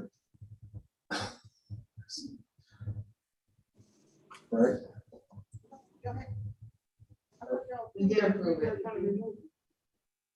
Oh, That's what Well, we just pulled the personnel report back, so it depends on what happens today. But if it was approved, it was approved. So technically, you're supposed to pay him. I agree. Yeah, legally. I agree with that. For the period of time that was approved, she's entitled to the corresponding pay. This doesn't have retroactive effect. This is something that's taking effect as of today. So between December the 20th and whatever happens today, she would be entitled to the pay for that position. Now, I think what hasn't happened is there isn't an executed agreement, right? So the agreement isn't in place for the 2.5 years, but because there was board approval of it, she is entitled to that pay for that period of time, whatever that period is, December 20th to today. I don't believe it's a business. I don't believe so. I just think that Trustee Rodriguez is asking for a discussion in regards to how the contract is supposed to look. So I think that's what we're supposed to be voting on. I thought so. So that's going to be up to Trustee Rodriguez of what specifically he wants. You know, it's his motion to make whatever he wants it to look like. Are there any other questions?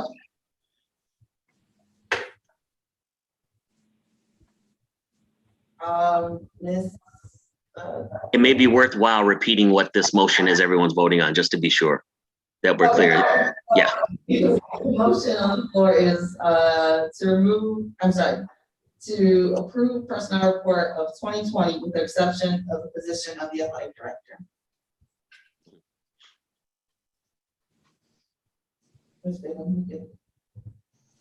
Trustee Rodriguez, Yes. trustee Gomez, Pass. trustee Williams, Yes. trustee Smith, Yes. Chairman Hernandez on. No. Madam President, my vote is no.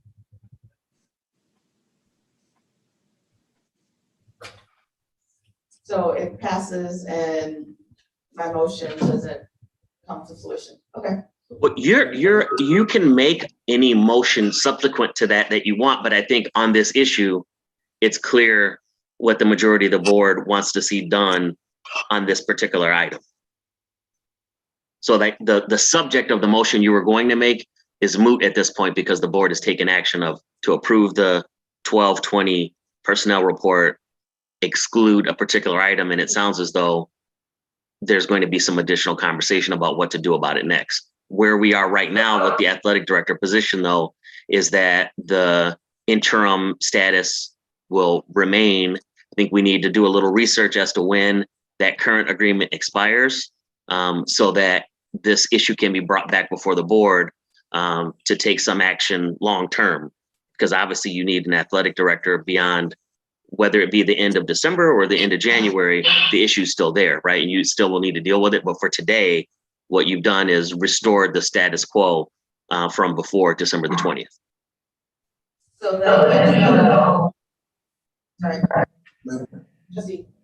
No, I was just gonna say, I make a motion to approve the December 20th personnel report as amended. Do we just approve that? You just did that. It's done. That's done. Oh, we did? Yes. Okay. Yep. So, Attorney Harris, I just want to make sure. So, we're not approving it. Everyone's, people want to know the date. If I put a motion to approve the athletic director according to the recommendation of the superintendent for the years, it's the same thing, I guess, of the previous motion. Yeah, I hear it the same way, but nothing prevents you from making whatever motion you want to make, right?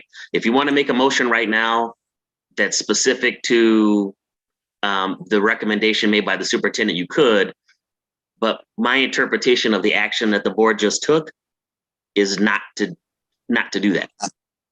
So, but it's up to you. You're free to make, as a board member, you're free to make whatever motion you want.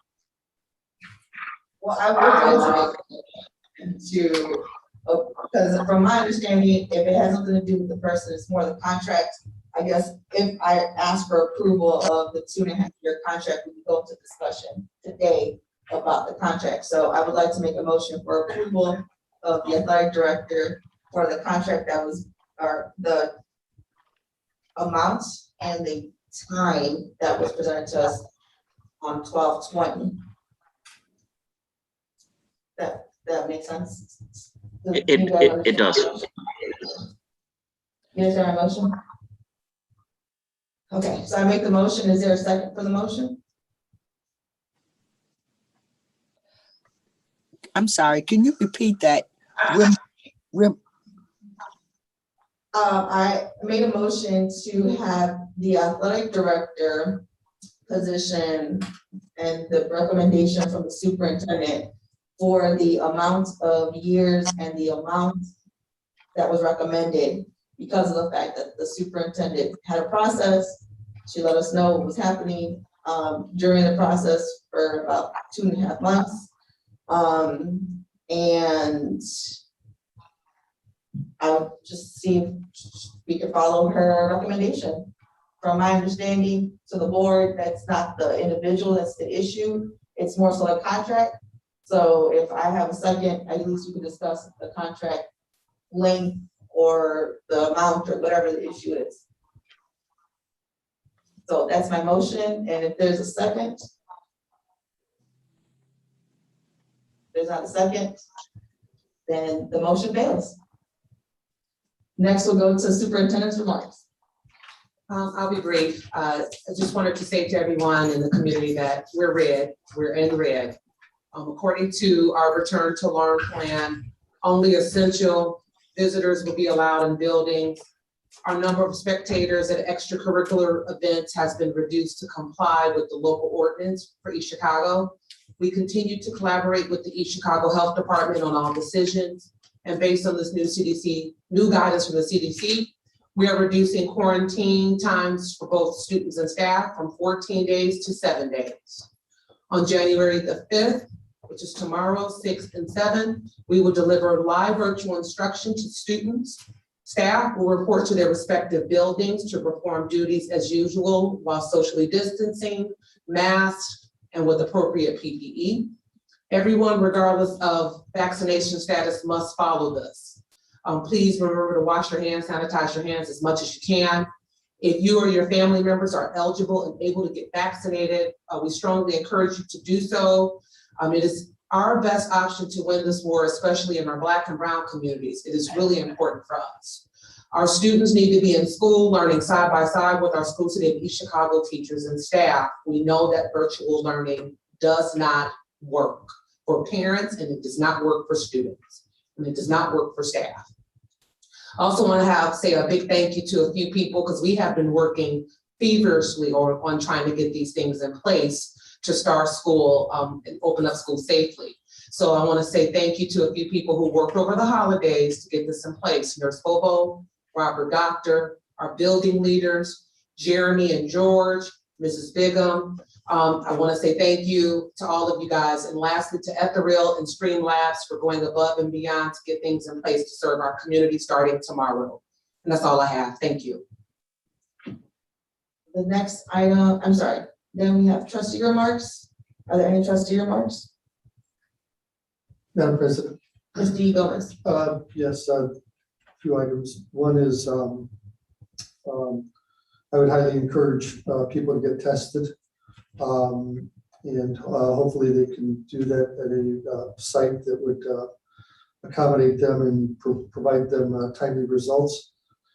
I've been tested probably 5 times over the last couple of weeks, and it's a real big concern.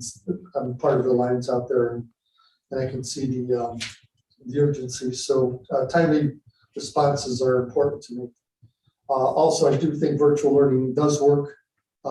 We have, I believe, e-learning days scheduled, and so I think to paint that with a broad brush is not quite accurate. There is some learning that does need to be taken virtually.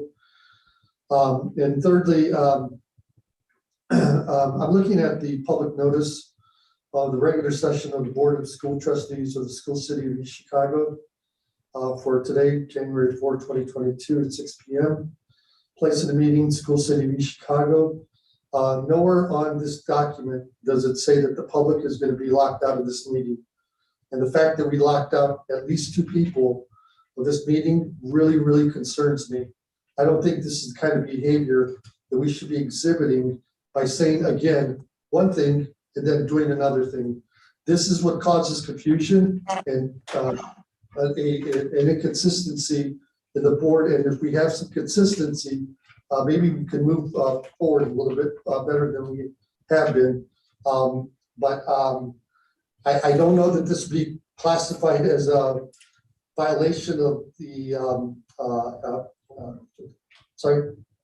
open door law. Thank you.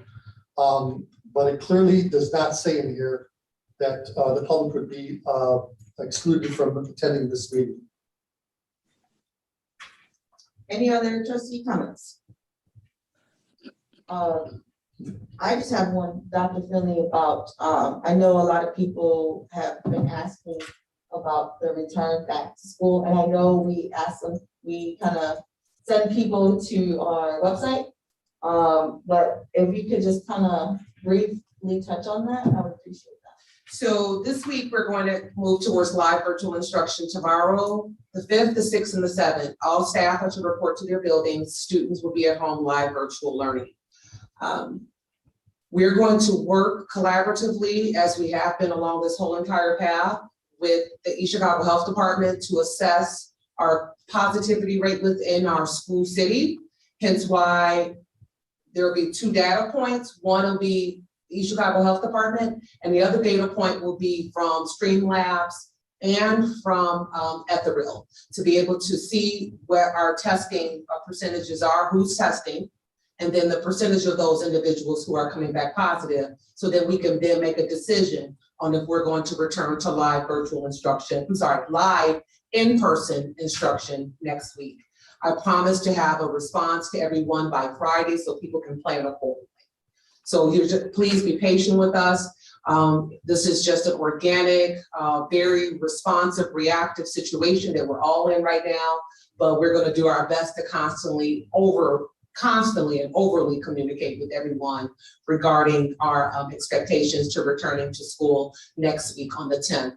And then I just wanted to definitely comment on Trustee Gomez's, just to say, you're absolutely correct. We did not post as we were supposed to. In our defense, as a district, we were off yesterday. Yesterday was still a district holiday. Today was our first day to return back in person, and for staff to be able to respond and react to the things the way that they have. I really appreciate them putting everything for COVID is already updated. Everything for Zoom was ready to go. So I appreciate everyone's responsiveness to meeting the demands that we're faced with right now. Thank you. Any other trustee remarks? I'd just like to follow up on a previous request they made. I believe it's going into maybe the 2nd month now, about 2 resolutions. Attorney Harris, can you give us an update on where those resolutions are? Yeah, I saw it. So yes, I can provide you with an update on one of them in particular. I think one of them I drafted, circulated to all, and I got some comments back from a couple of the trustees that they were good with it as is. I just think and I didn't receive any negative feedback from any trustees. So the question just needs to be how you want to proceed going forward. We haven't had a policy committee meeting, so I don't know if the intention was for this to go to the policy committee next, or if this would just be added to the agenda going forward. So I think that's a question that I'll ask Trustee Hernandez Orange, what would be the next step. But in terms of drafting, it's ready to go. So to that work session, we actually discussed it. We were actually waiting for you, because since you brought it to the attention of the board, we wanted to get your feedback. And that's the only reason that it was not asked to be put on the agenda as a resolution. And I think we made mention to you, I made it in an email saying that we kind of were waiting to see, since you're spearheading this, if you wanted to kind of give us that feedback, if you were okay with the resolution, to move forward. So if you could just kind of get with Attorney Harris and then we could possibly. So he has done that. Just so we're clear, he is one of the trustees who did respond back and was fine with it. And I heard from a couple of additional trustees that were also fine with the language as is. I think Trustee Smith responded, but there were a few that did respond. Maybe where we didn't close the loop is just me reporting back to you that I got all the feedback that I needed to give back so that you can either include it on the agenda, or I really don't know that there's anything we need to discuss in the policy committee meeting necessarily. I just think we're ready to put it on the agenda. Yeah, as a resolution. As a resolution, correct. Yep. And with respect to the second proposed resolution that Trustee Gomez mentioned, Trustee Gomez, I need to get with you because I have some additional questions in the drafting process on the second one. So if that's okay, I'll follow up with you on the second resolution.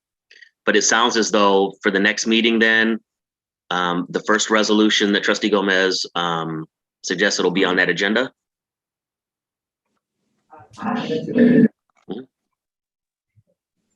Any other trustee remarks?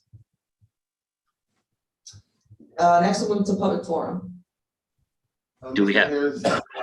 I believe we have somebody online, according to Mr. Torres. I'm not sure. Okay. If still, but It looks like they are. Looks like they're still online.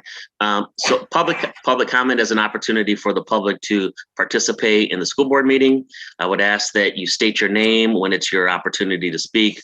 Your comments will be limited to 3 minutes. I would also ask that you please be respectful of the board, the staff, and any other participants in the meeting. Lastly, I would ask that you refrain from discussing any individual issues involving your own child or student. And also refrain from discussing any individual personnel matters. Thank you. Up first would be Jamie Walker. The 3 minutes starts now. My apologies. The Zoom meeting and the YouTube stream were going at the same time, so I was not able to hear the last few sentences you said. So if you could maybe repeat those for me, I would very much appreciate it. Yeah, I'll do that. And Trustee Williams, if you could pause our time for a second. The last thing I was saying, Ms. Walker, is just state your name when it's your opportunity to speak. Your comments will be limited to 3 minutes. We need to make sure that you remain respectful of the board, the staff, and the other participants in the meeting. And lastly, if you could refrain from discussing any individual personnel matters or any individual issues involving your own child within the district. Any general concerns, of course, can be expressed to the board. Okay, thank you. I am here to just make a statement about my concern with the decision that was made that requires teachers to report to the building despite students not being in the building to learn.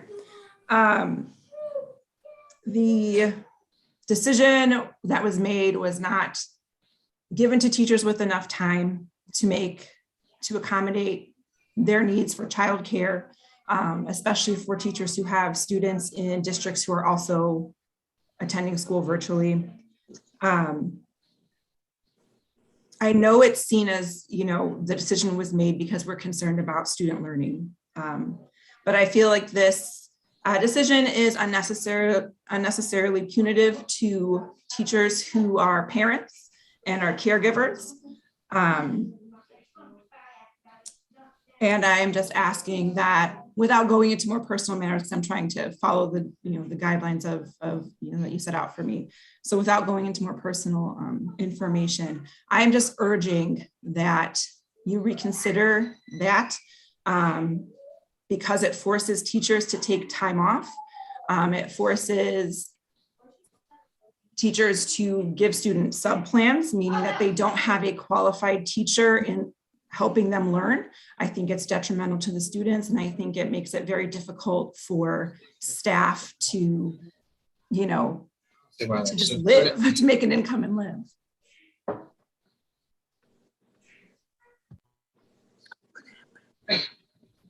Thank you. Thank you. Up next will be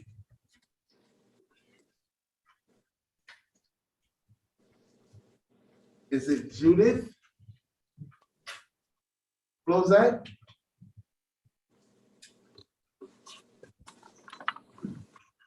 Is it a Judith Flowback? She's connecting. I think she's connecting now. Okay.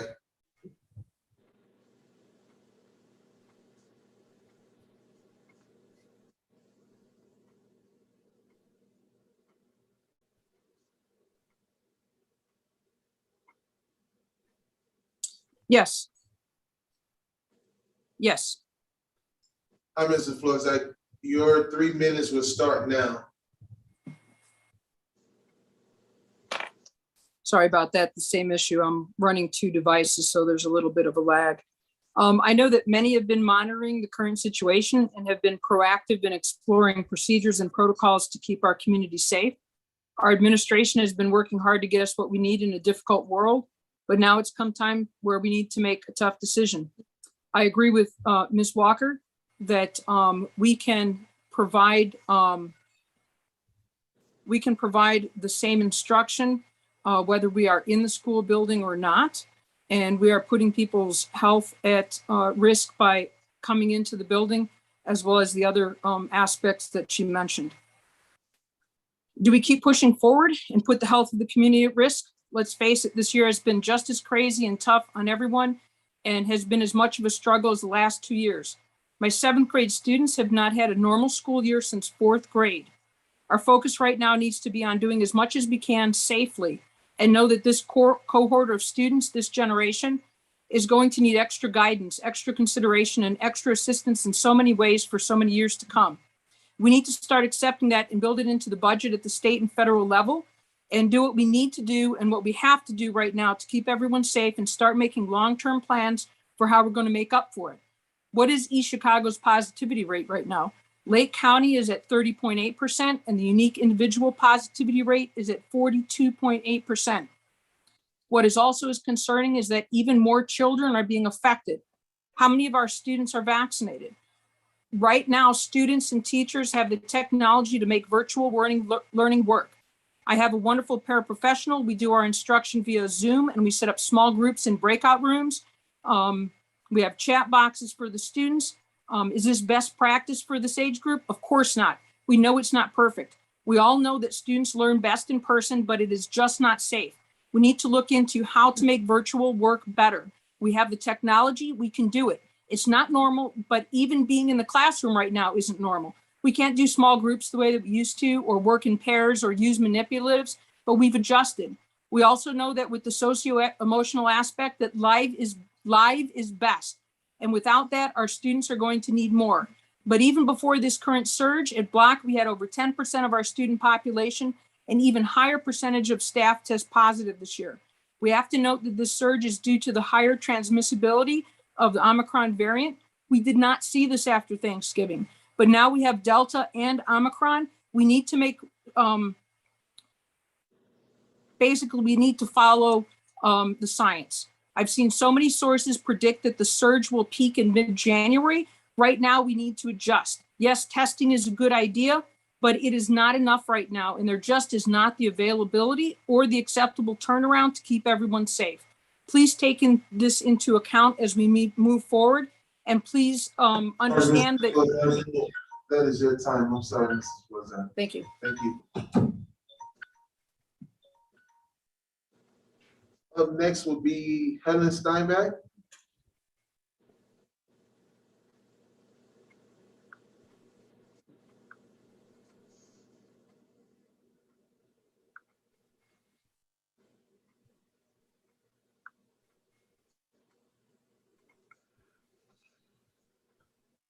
Hi, Mrs. Steinbeck. Your time will begin. Can you hear us? Yes, I can. Okay, your time will start now. Thank you. I'm here to say thank you to Dr. Finley and the board for approving the testing for our students and staff. I think it's going to go a long way to keeping our students in school. And I think that that's where they need to be. in school with a teacher that's there to teach them. I do know that we have some teachers that are high risk and maybe need to have other accommodations, but I would hope that we would find a way to help them feel safe. And if we are going to be virtual longer than Friday, that we make some type of option for teachers that need to maybe work from home instead of coming into the building. Thank you.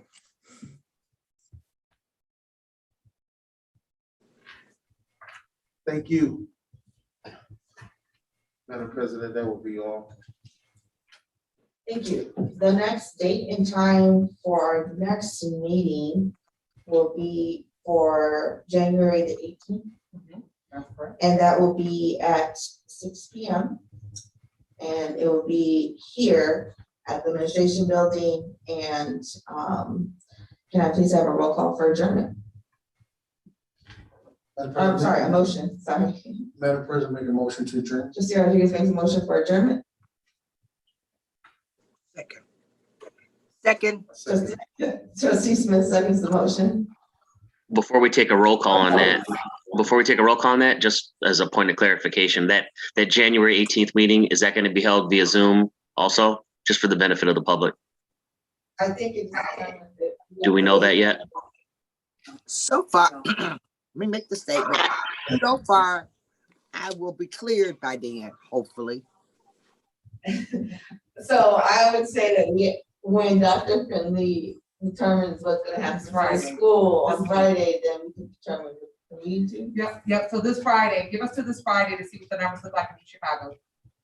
No problem. Just to Trustee Gomez's point, we want to make sure the notices reflect, accurately reflect how we're going to hold the meetings. I agree, we agree. Thank you, Attorney Harris, appreciate it. Okay. Trustee Rodriguez, Yes.